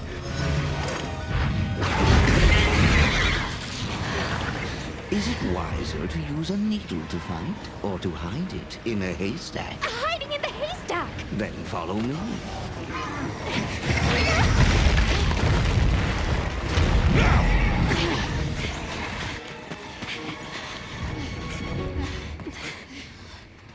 So the base camp for the area is finally established, and I take this opportunity to sort out my items because I'll be honest, I kinda lost track of the items I did and didn't want in my inventory at the time. Once we're finished with that, our next objective is to talk to some of the other characters. You know, because I guess the writers thought they hadn't gotten enough screen time already as is. Again, I know I'm framing this as an issue, and to some, it might be. But maybe I'm just biased after sinking a ruinous amount of hours into this game, most of which I'll admit consisted of me turning my brain off and helping other players out with whatever quests they needed help with. Rove is far from home, just like me. I wonder if I'll ever see my village again. You will. I'm really sorry for how I acted before. See, Nada even apologized for how he'd been acting and explains a little bit about the inner turmoil that he has going on. I mean this with the utmost sincerity when I say that I honestly can't help but feel bad for the guy. At least this interaction serves as a way to give our player character a moment to shine, even if that moment is a little corny. Nata, in 1,000 years there's only been one person resilient enough to make the trek west. You. Despite being alone, you found help. For the sake of your people. We'll set out again once the ʀᴄ괂ᴄ retreat. But for now, let's get some rest, okay? Who's next? Isn't Werner in the process of repairing the part of the land spine connected to Azus? Yeah, and if he succeeds, there's no telling what'll happen. But after we get done talking to everyone else, the party starts to notice that Nada has a fever from what I could only assume to be a combination of the frigid weather or just plain old stress. He has a fever. We can't leave him here. But if the ʀᴄ괂ᴄ attack...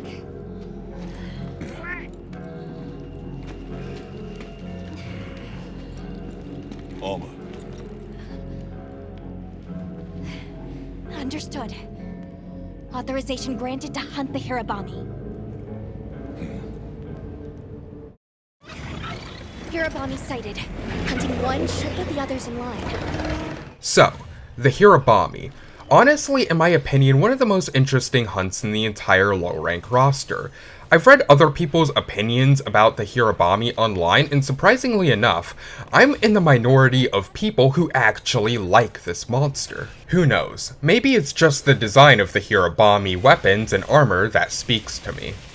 There's multiple ʀᴄ괂ᴄ in the area, so you kinda have to slay quote-unquote the strongest one, I suppose, in order to complete the hunt, which is exactly what I did.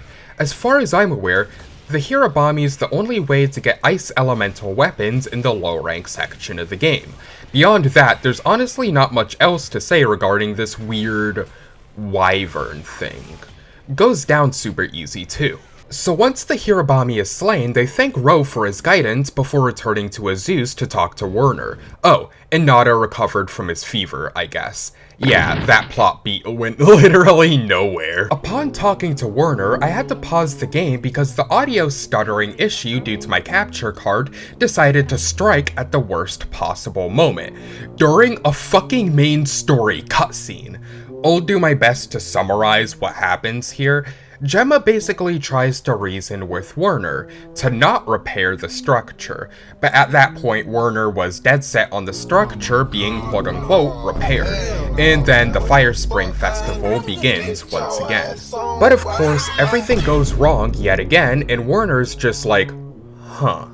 I should have listened to Gemma. Honest to God, I don't know why Nada gets so much hate online. Werner's arguably the far more annoying character in my opinion. At least Nada has the justification of him literally being a kid and therefore that's why he's like irrational. But Werner, bro, you're a grown ass man. What are you doing? Anyway, the failure of the fire spring is arguably worse than last time, since now we have a whole invasion of Ʌģarakons to deal with. All of Azuz is now under siege, and it's up to Captain Save-A-Village to do something about it. As you can see, the Ʌģarakon is a big ol' angry fire monkey, and I don't know, there's just something about this monster specifically that's a little goofy, but goofy in a good way. We give chase. It needs to be contained. Hunter, you take the other one. Understood. We'll take care of it.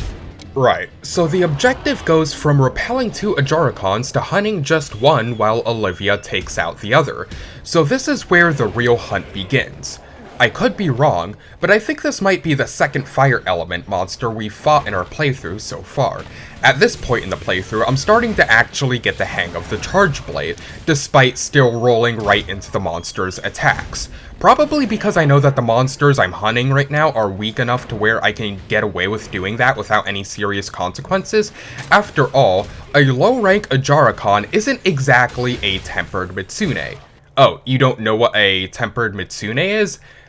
Yeah, it's probably better off that way. So after taking down the Ʌģarakon, Olivia and our hunter head back to the Everforge, and oh no, a horde of Ʌģarakons are still around. But of course they all get dragged down by this new unknown squid monster, the Black Flame, also later known as the new UDRA, a name that rivals the edgelord aura of the Halo clan I used to be a part of 15 years ago. The village elder starts spewing out some unsolicited lore regarding the Black Flame's relationship with, you know what, I don't even give a shit anymore, let's kill it.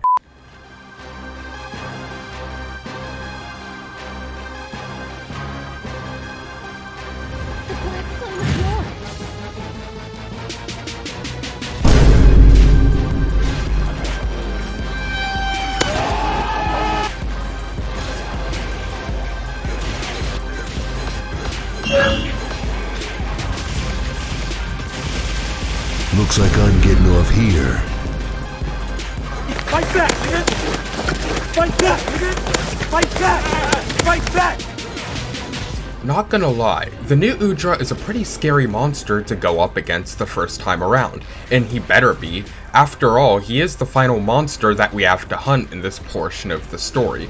But of course, the Black Flame is no match for a corked up off-brand Duke Nukem with a comically large spinny blade. Like, oh geez, how is this hunt gonna end? Click here to find out.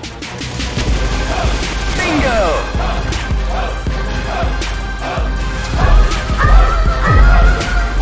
Oh my god!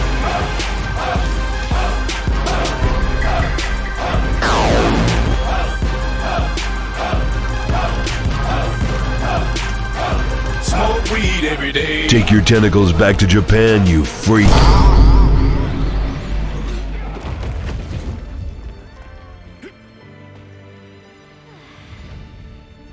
Once we get done killing that hentai monster thing, we return to Azuz for the finale of the Fire Spring Festival, where Dogard begins the process of mining what I can only assume to be a valuable mineral, before all of the other villagers do as well. Honestly, seeing the villagers all happy and getting along with each other to me is one of the main things that Monster Hunter has always been good at portraying. Specifically, what it's like to actually be a part of a community of people where everyone's just doing their best to lift each other up in a world where non-human entities vie against us. But no, unfortunately, I live in the United States, specifically in an area where if you walk down the street, you'd risk getting fast food garbage thrown at you in a drive-by at best. Not like I'm, speaking from personal experience or anything. The point I'm trying to make is that the more I read into how the characters interact with each other in this game, the more I realize how it's like the polar opposite of how actual people interact with each other in modern society, and I think that's pretty disheartening. Anyway, back to the story. Olivia formally apologizes to Ida, one of the village representatives, for inciting the initial Fire Spring mishap in the first place. I also like the subtle detail of Olivia tapping Warner to also apologize, which indicates that Olivia absolutely knows that Warner is a stubborn dork. And it may not seem like much, but like I said before, for Monster Hunter standards, the story and characterization has a solid foundation, albeit one that wears its heart and sincerity on its sleeve. Gemma? The boss said I did well. I think he's really excited for the next one. That's great! When everything was falling apart, I was ready to give up, you know.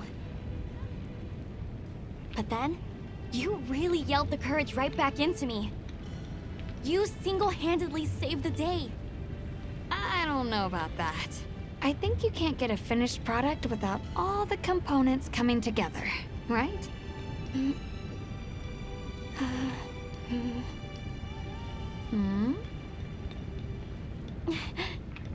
Yeah.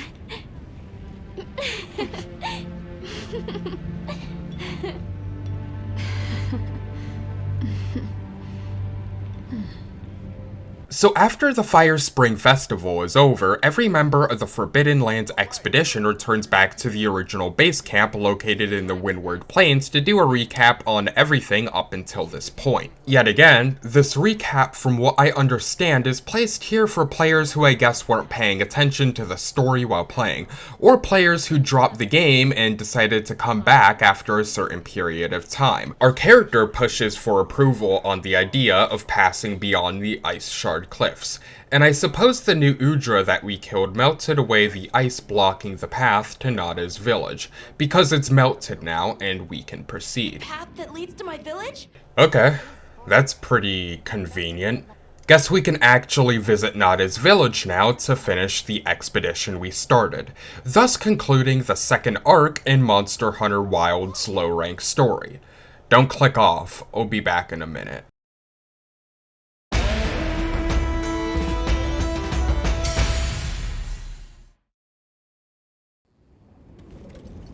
This was where the obstruction was.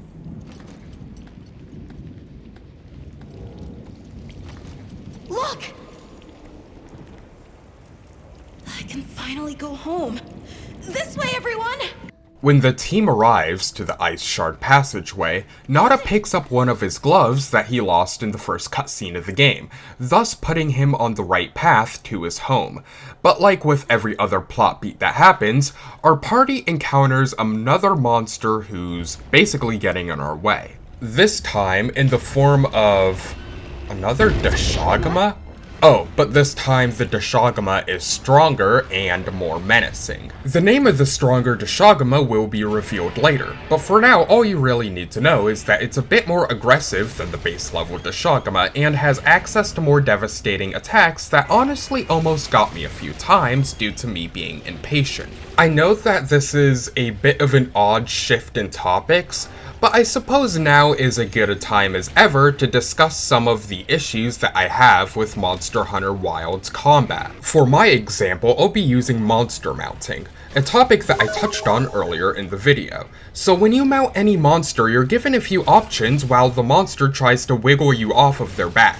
You can either stab it, move around it, hold your right trigger to hold onto it in order to save your stamina that the monster will absolutely try to drain, or press the right bumper to use your weapon attack on the monster. You can attack various parts on top of the monster depending on its size and shape, and when you open a wound, you could do a special move where you use your weapon to finish off attacking the wound in a focused strike style animation. My issue here is the invisible cooldown period in between these weapon strikes, so even if you're instinctively mashing the right bumper button like your life depends on it, you're kind of at the mercy of whether or not the monster decides to get you off of its back. Now, for Monster Hunter Wilds, I've been playing through this entire game with the Xbox Type S controller that Hyperkin released last year, and I gotta say, it's been a pretty magical experience all around. I like how smooth the Hall effect sticks feel and the overall vibe I get playing a modern game with an older controller. It's simply nice. However, I bring this up because the black and white buttons on the controller operate as alternatives for the left and right bumper. So basically, while I mount a monster in Wilds, I can mash both the black button and the right bumper at the same time to double the amount of inputs for me using my weapon attack. And with how off some of the movement delays in this game can feel, I'll take any upper hand that I can get. Even if there's a 50-50 chance it may not be an advantage in the first place. And before somebody asks, this video is not in any way sponsored by Hyperkin. I genuinely just love this controller and I had nowhere else in this video to shill for it. Anyway, back to Monster Hunter Wilds combat. Another small grievance that I have is how inconsistent the Sacred can be sometimes in the heat of battle. I've mentioned before that Sacreds serve as your way to save you from any real danger if you get your ass handed to you. But the part that I didn't go into detail about is how that only really works whenever the Sacred feels like it. No, I am not kidding. There's been actual moments in where I've gotten killed because the Sacred decided to blindly run around my character instead of simply making a beeline towards me and picking me up. See? It even does it during my hunt! And don't even get me started on how their pathfinding tweaks out when you're right next to a wall of climbable vines or a ledge. I could go into more detail, but I think this video... I think this video I found on Reddit does a lot more to emphasize my point than I ever could. So back to the corked up ʀᴅɪ괱ᴄ we're fighting. It utilizes the power of Wilk to enhance and even heal itself if left unattacked for too long. And it's the first monster that we've encountered so far that's weaponized the ability to create Wilk crystals on the ground, which are essentially ticking time bombs that you have to be weary of. So the entire hunt is this dance where you have to think about when to prioritize the ʀᴅɪ괱ᴄ or the Wilk crystals that it's creating. Other than that, there's really not much else to mention. Honestly, this specific monster is pretty forgettable in my opinion. So after I relieve it of its existence privileges, the party briefly ponders why this ʀᴅɪ괱ᴄ was different from all the others before moving forward. The village is this way. All this was part of the village too, huh? Yes, there were homes, people too. But then, the Wraith ruined everything. I'm sure everyone's just hiding now, though. We just have to find them.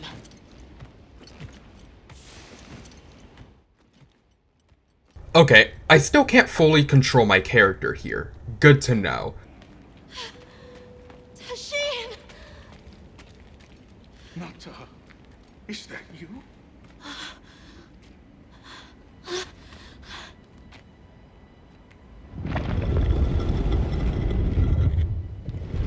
Nata.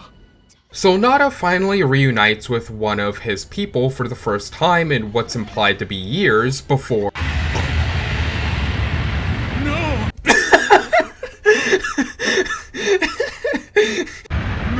Bruh, I don't know why that shit was so funny to me. I've watched this cutscene like 2 times at this point. It shouldn't catch me off guard. God damn it.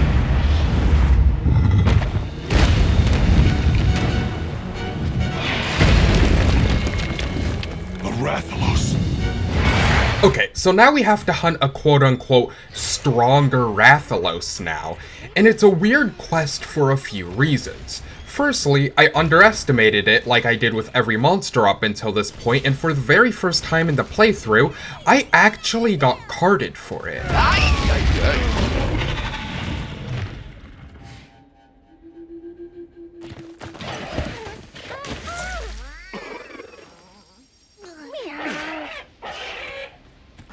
Hunter, what even is that thing? It's not like any Rathalos I've ever seen. Are you okay? Where does it hurt?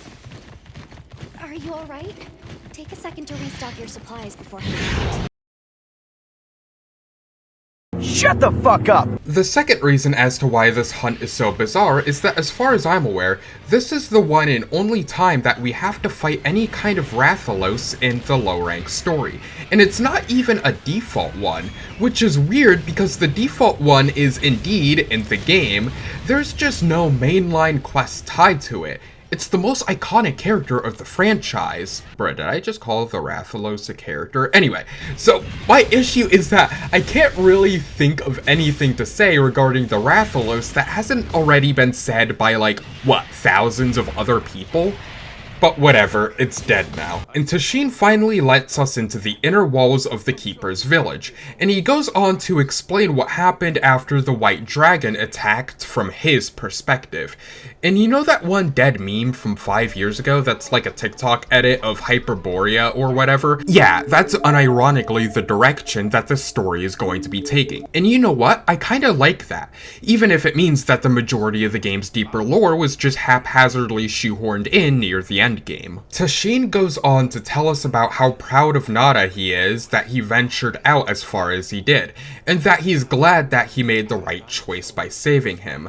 It's a pretty touching moment, if only bogged down by how ridiculous my character's fake sunglasses look, but at least I spent like 7 hours grinding high rank afterward to correct just that. So Ticmeș explains further about the ongoings in Ʀᴇɪⴱᴜ, the Keeper's village, Nada's village in the ruins of ʀᴇɪᴱᴜ. And I would explain further, but I think Ticmeș here could do a better job than I ever could. Take it away, Nicolas Cage knockoff. The Keepers carrying on the traditions of his land for eons. Ages ago, it was known that the capital of ʀᴇɪᴱᴜ. This is it? Yes. You pass through a massive structure to reach the city beyond. That is where the names of Ʀᴇɪᴜᴜ, the wall around the capital's vast expanse. That's incredible. Yes, the people of ʀᴇɪᴜᴜ had access to limited energy of the nature of They built advanced civilization and reached the heights of prosperity. But ʀᴇɪᴜᴜ fell. Its people and civilization were lost, except for traces that still begin today. You mean traces like Helmut? That's a runway, a path for anything to travel long distances. They continue to supply energy to every corner of the limb. But what effect it may have, we no longer know. So then, that means what was created here in ʀᴇɪᴜᴜ? We live at the heart of ʀᴇɪᴜᴜ's energy production. Our people subsist on it. That's incredible. I can't believe how versatile it is. After the fall of ʀᴇɪ̈�ᴜ, the Keepers remained the sole vigil of its legacy, and our watch has continued since time immemorial.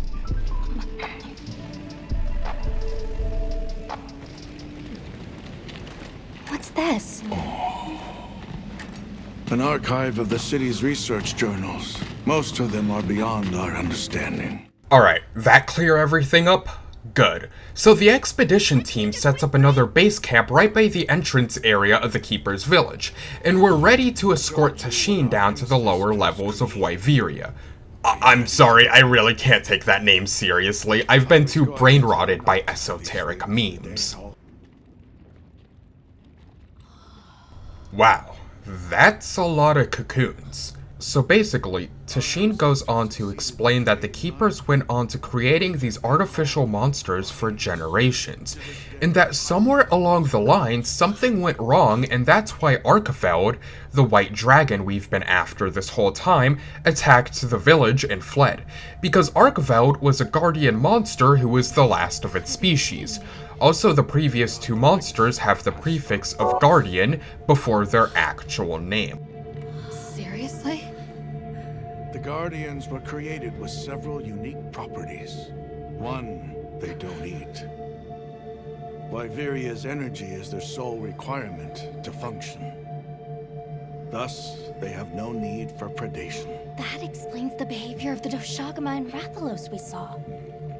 Two, they live indefinitely, and therefore have no need to reproduce. They don't die of natural causes? Not as long as they continue to consume the wyvern milk. Ticmeș, out there, I saw many things.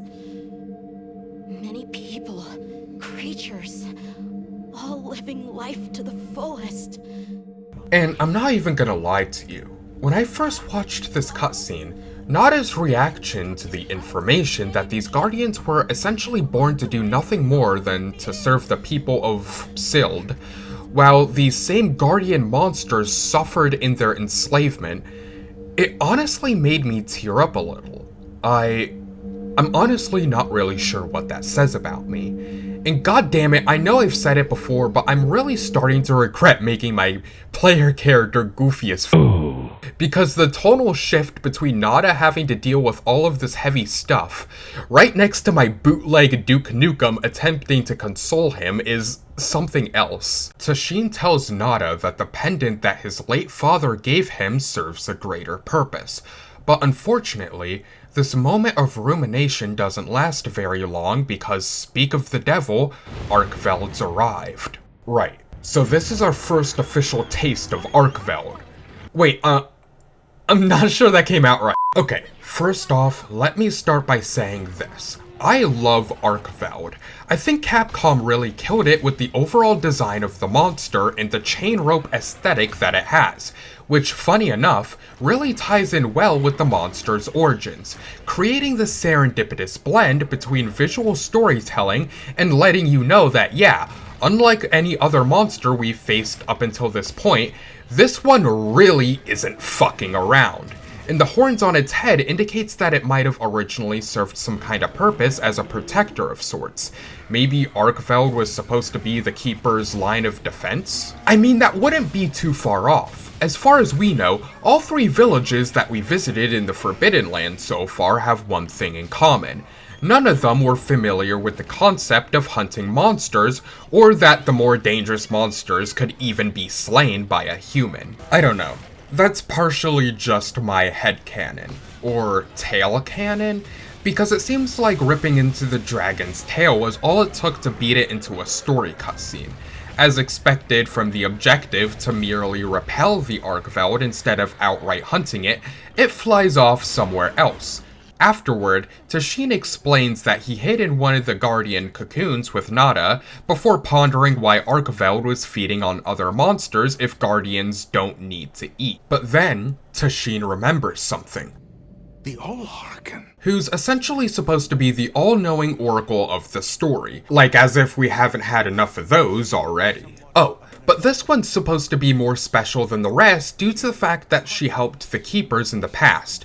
So with the group's determination to find answers at an all-time high, they all return to base camp to discuss how they're going to get to the Allharken, who lives in a mountainous environment north of the Ice Shard Cliffs. Please, as if anyone... Hey, look who's here. So we once again link up with the members of Astrum Unit and update them on information regarding ʀᴇɪᴱ, while additionally informing them of our plans to travel to Suja to visit the Allharken in the process. Not like we needed their permission or anything, but Olivia suggests that we pay Rove a visit first, so we go ahead and do just that.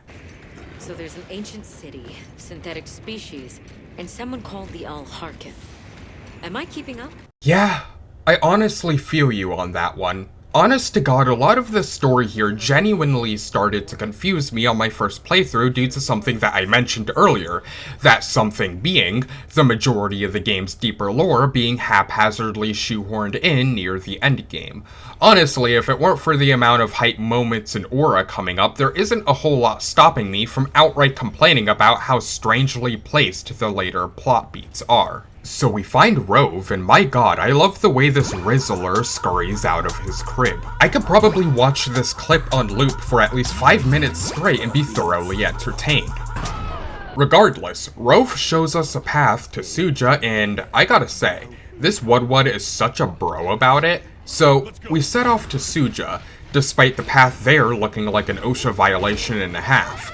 But surprise surprise, we eventually have to contend with the giant monster that's guarding the pathway. This is Jin Dahad.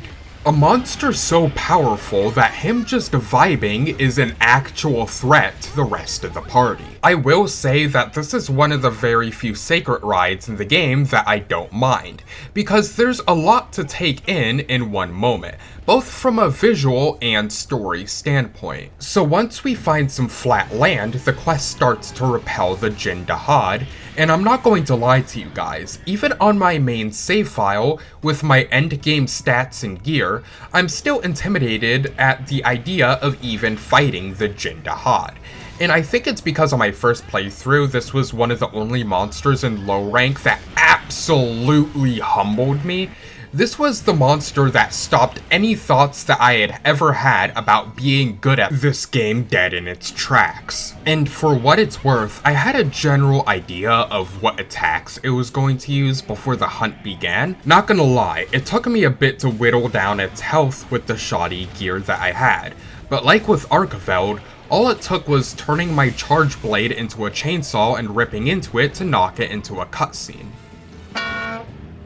Both Duke and Olivia shoot their slingers at the cliff above in order to stop Jin Dahad from chasing the party further, which in the end was probably the right call, as the ice dragon would eventually fall into the abyss anyway.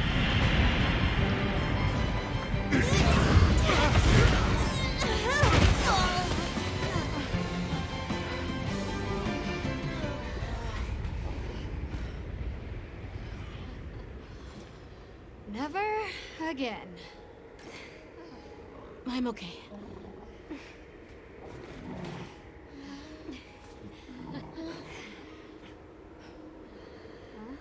The blizzard.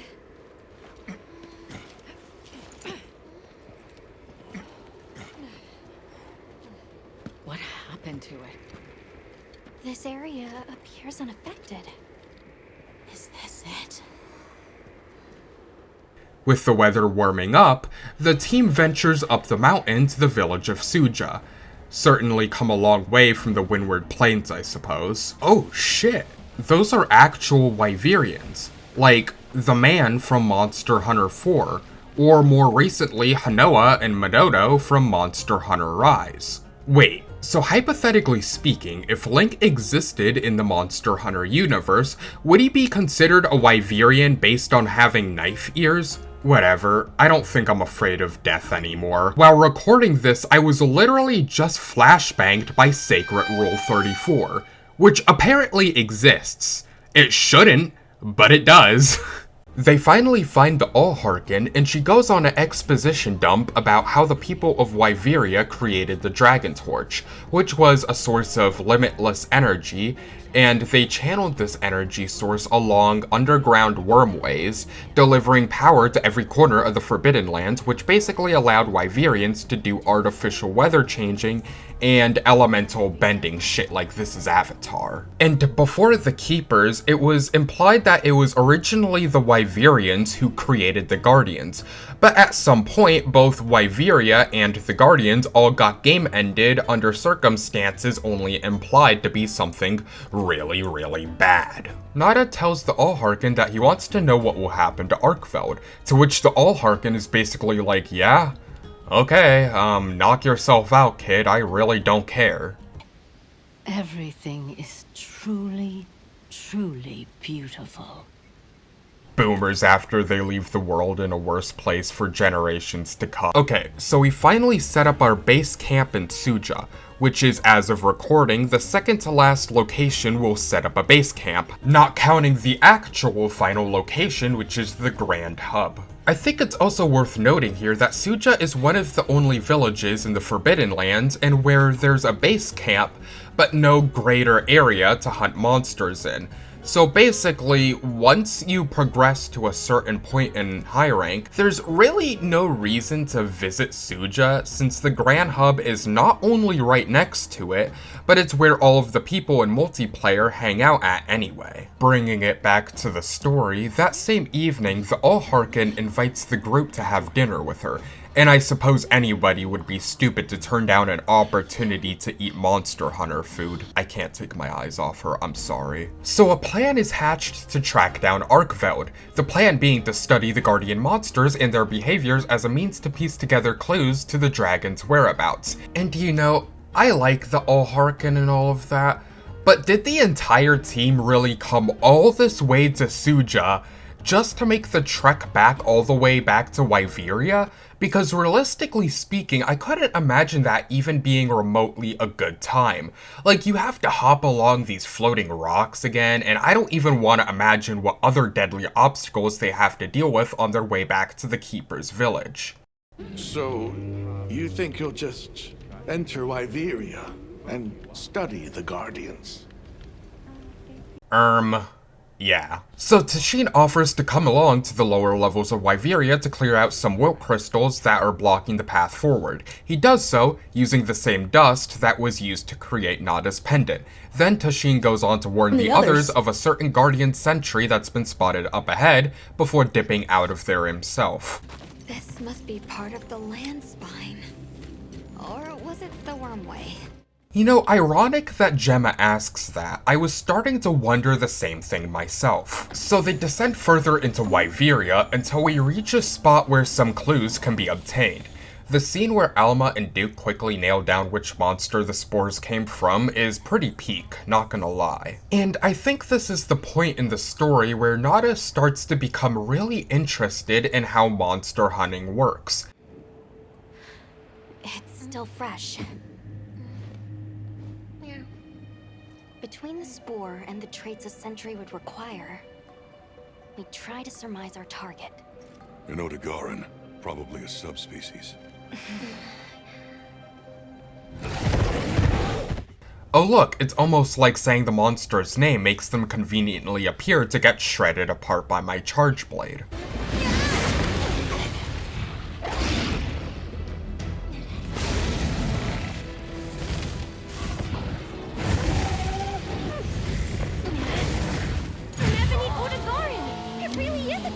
Step right up and get some.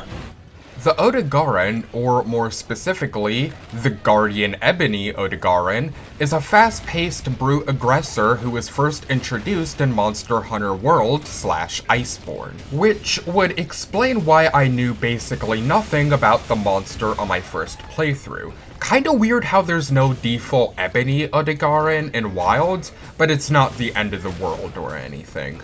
Pun intended. We're basically fighting a giant fanged wyvern with its wings clipped off. And now its tail's clipped off as well. Unlucky. Beyond that, this quest otherwise is so uninteresting that I forgot to write about it in my notes. And off-brand Duke can't really seem to catch a break, as once the Guardian Sentry has been slain, another tentacle hentai monster sees him like hippity-hoppity, that hunter's my property. Oh, I love pseudo-eldritch horrors that are within my comprehension. This is the ʀᴄ, or often pronounced by furries and twinks everywhere as Zuwu. I think I'll alternate between pronunciations. Now, this is going to sound insane, but the Zuwu is my top favorite monster in the entirety of Monster Hunter Wilds, even as of right now, for multiple reasons.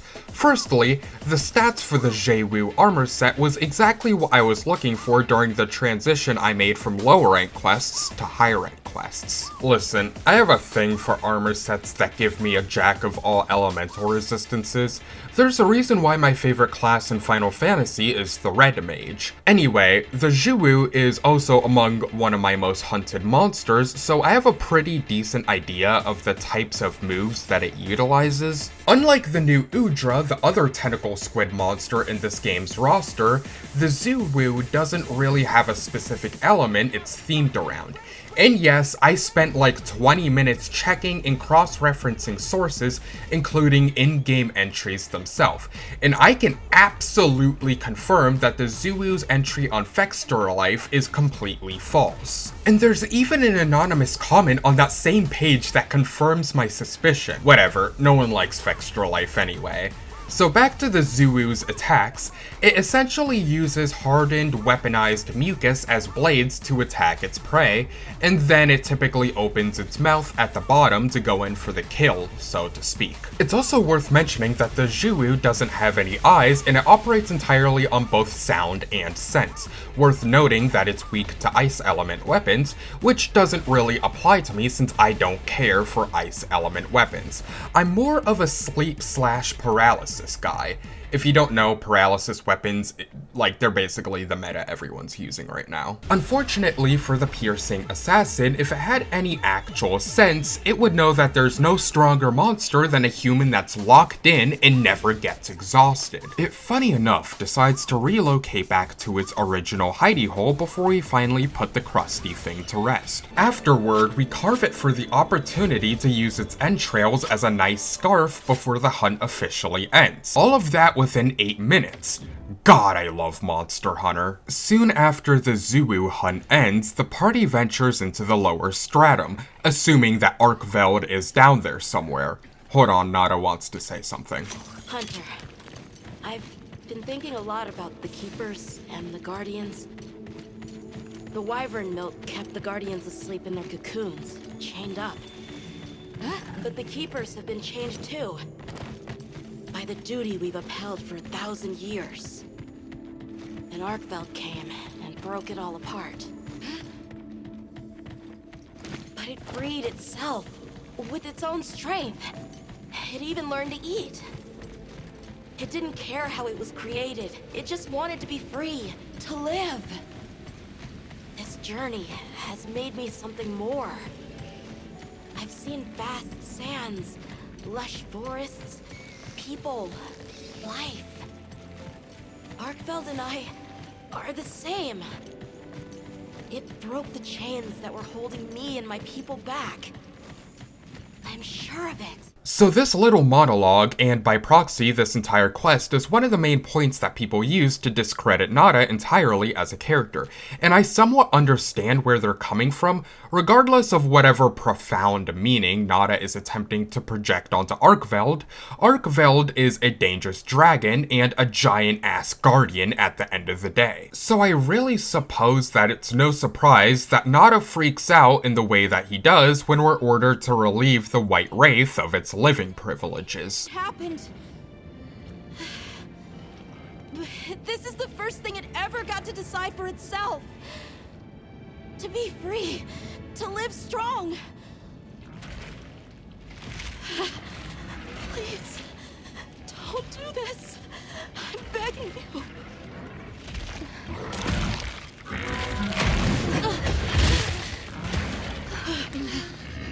It can't control itself.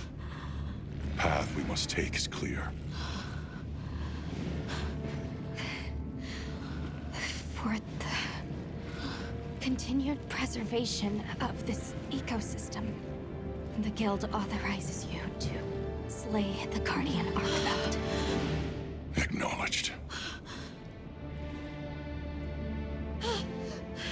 No, please!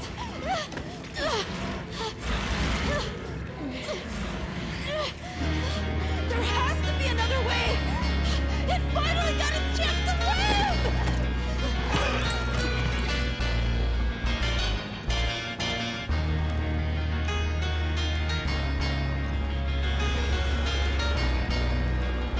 ʀᴇɪᴱᴇ's lost control. It's gone berserk.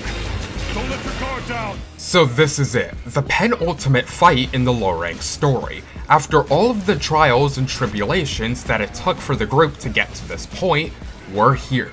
And in that sense, I believe that it's only fitting for this to be the first time in the playthrough where I fire off an SOS flare. After all, half the spirit of the Monster Hunter franchise is hunting alongside other people. So I get some random players from around the world to join my hunt before I really start to go ham on ʀᴇɪᴱᴇ. ʀᴇɪᴱᴇ might be a force to be reckoned with, but he's not immortal. Me and the other SOS hunters go on to prove just that. I owe a lot to these people and their higher rank weapons. If I were to solo ʀᴇɪᴱᴇ, the hunt would have lasted twice as long, so thank you. So at last, ʀᴇɪᴱᴇ has been slain, but there's still a problem. We still don't know why ʀᴇɪᴱᴇ showed up down here, so they finally venture into the Dragon Torch, the deepest part of ʀᴇɪṛya, and oh god, I have to fight another monster, don't I?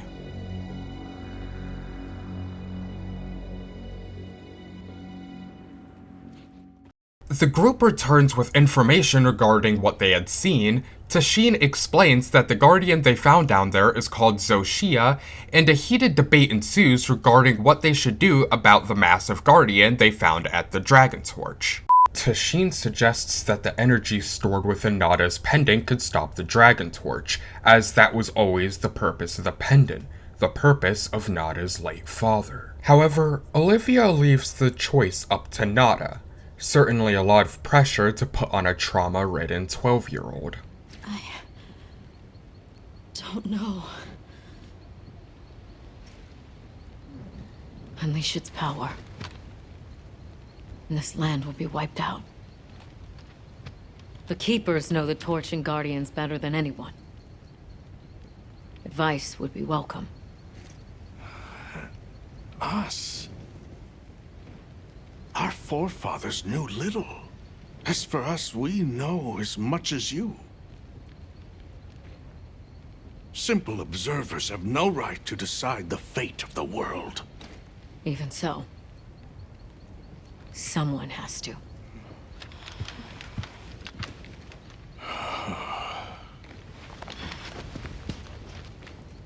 My vote is to save as many lives as possible. We must stop the Dragon Torch. Whoa, hold on. After we investigate. We don't have all the information. You're idiots to throw it away.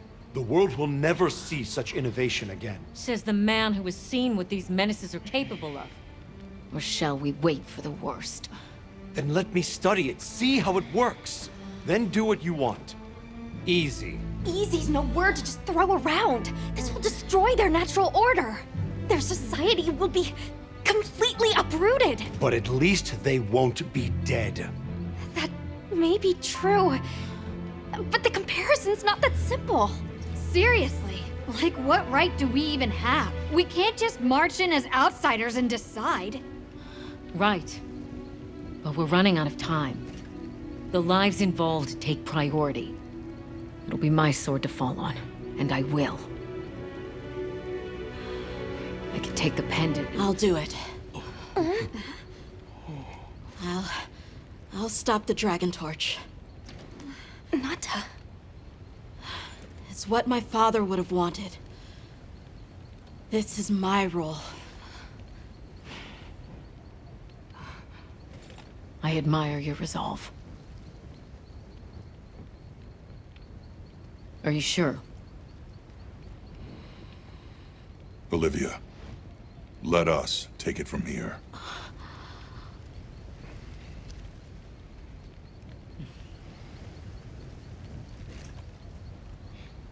We'll go with him. You're okay with that?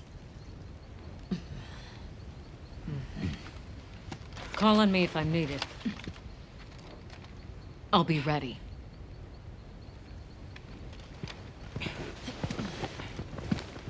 Nata, Tashin, wait here for me. my boy. I'll be okay. I'm a keeper too.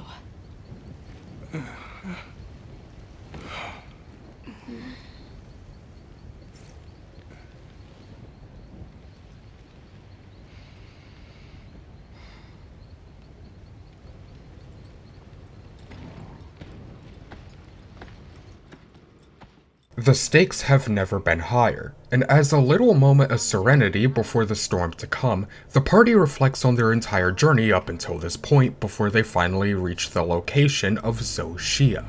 And as the weight of Nata's decision to stop the Dragon Torch, thus destroying the Forbidden Lands ecosystem, weighs on him, you have a different plan. We don't have to do this. There's one other option. It's a chance that you're willing to take, hence why I titled this arc in the story The Final Gambit. And as proof of hero, the main theme of the Monster Hunter series swells up, we decide to go through with unleashing Ʀᴇɪᴱᴇʀᴛ. Absolute peak fiction. Watch, Nata. This is what hunters do. I will.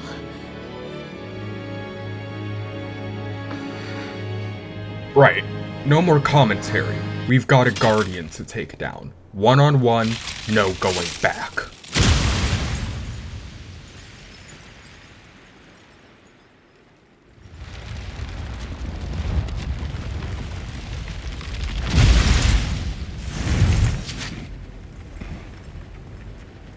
By my own order.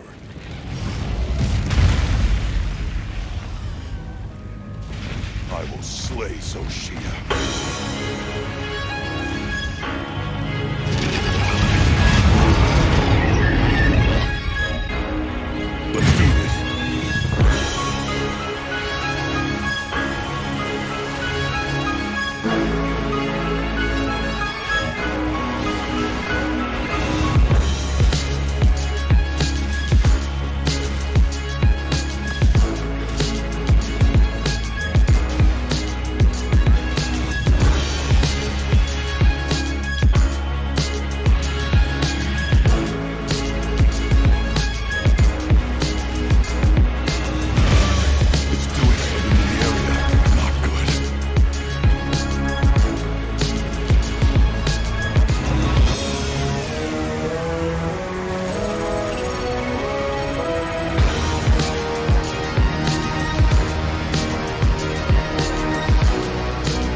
At last, Zoshia has been sent back to lobby.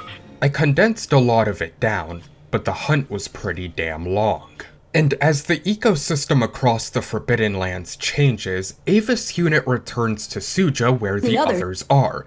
Tashin realized that Nada didn't use his pendant, and upon realizing the implication, he takes a look at Duke, and basically tells us that we're one badass motherfucker. Okay, he doesn't say that, but he might as well. The All-Harkin says something to Nada that's muted, leaving it up for interpretation to what she said before the party finally takes notice of the land changing, thus concluding the end of the low-rank story.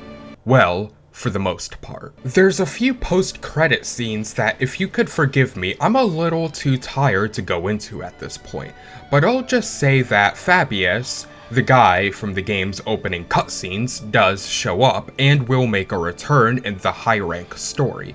As for the high-rank story, yeah, no. Maybe I'll touch that one once Capcom inevitably drops the expansion for Monster Hunter Wilds 2 to 3 years from now. Who knows? As for the credits itself, it's nice.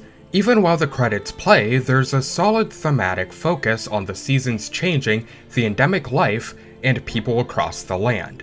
I believe the title of the song is playing is literally just called The Diva's Song. I could be wrong about that, so don't quote me on that one.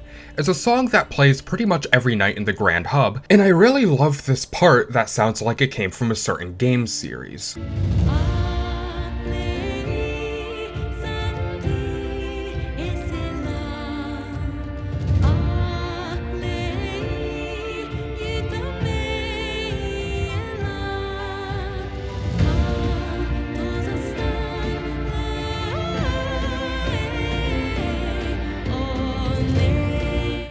Okay, here's my final thoughts on Monster Hunter Wilds' story.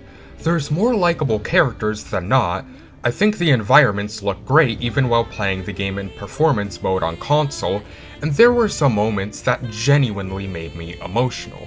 Which I know I'm sounding like a broken record at this point, but that just wasn't something I was ever expecting from a series about slaying goofy shit monkeys with a big sword. And I think that overall, Monster Hunter Wilds' story really is the definition of, he may be a little weird, but he's got the spirit. For as much as I've complained about certain parts of the story, I still enjoyed it overall.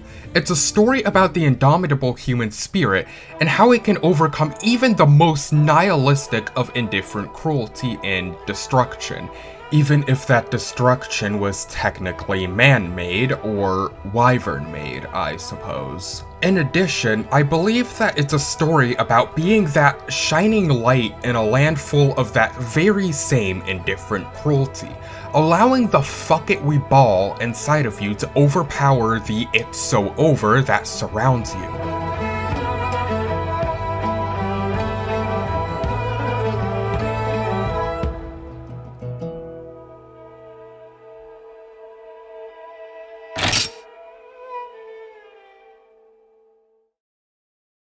I like violence. I love violence. So yeah, that was Monster Hunter Wilds. Or still is technically. The game's getting continuous updates even while I'm working on this video, so it's kinda hard to sit here and definitively say whether or not the game is worth the $70 admission, but as of making this, I'd say that it's one of the few $70 AAA games that is. I've spent an embarrassing amount of hours messing around with the character customization, the layered armor system, and generally being a degenerate in the most populated multiplayer lobbies. So next time you visit the Grand Hub and you see some weird metal slug looking hunter dancing around the cafe area, chances are that's probably me. And I think for being a spiritual successor to Monster Hunter 4 Ultimate, one of my all-time favorite games, Capcom knocked it out of the park. I think there's definitely a lot of room for improvement, however, like PC optimization and the weird input delays when it comes to calling for your sacred. But the foundation and basic structure of a solid Monster Hunter experience is here in spades. I heard from the others. I heard from the others. I heard from the others. I heard from the others. I heard from the others. I heard from the others. I heard from the others. I heard from the others. I heard from the others. I heard from the others. If it isn't blatantly obvious enough from this entire video's runtime, I couldn't recommend this game enough to both veterans of the series and to the newer people who got their start with the previous 2 games. And I'll be honest with you, it's been an honor to both work on and upload this review. I know I only have roughly 800 subscribers as of recording this, but regardless of how many people see this video, I'm just happy that you decided to stick around for this long, when according to my analytics, most people don't make it past the first 2 minutes of anything I upload. And if you'll allow me to level with you for a second, at this point, I'm not sure why I'm still working on this video. I think it's no secret that I lament my lack of uploading consistently, and I'm generally ashamed of not being able to make videos like these more often. In the current media landscape that we live in today, a tiny YouTube channel like mine uploading 2 videos a year isn't really going to cut it. But to my credit, half the reason why it took so long to release this video were due to factors completely outside of my control. But maybe that's okay. Who knows anymore? Maybe I thought it was a good idea to wait several months before uploading this video, to let Monster Hunter Wilds as a video essay category have its time in the sun, so that I could come out with something with a little more substance.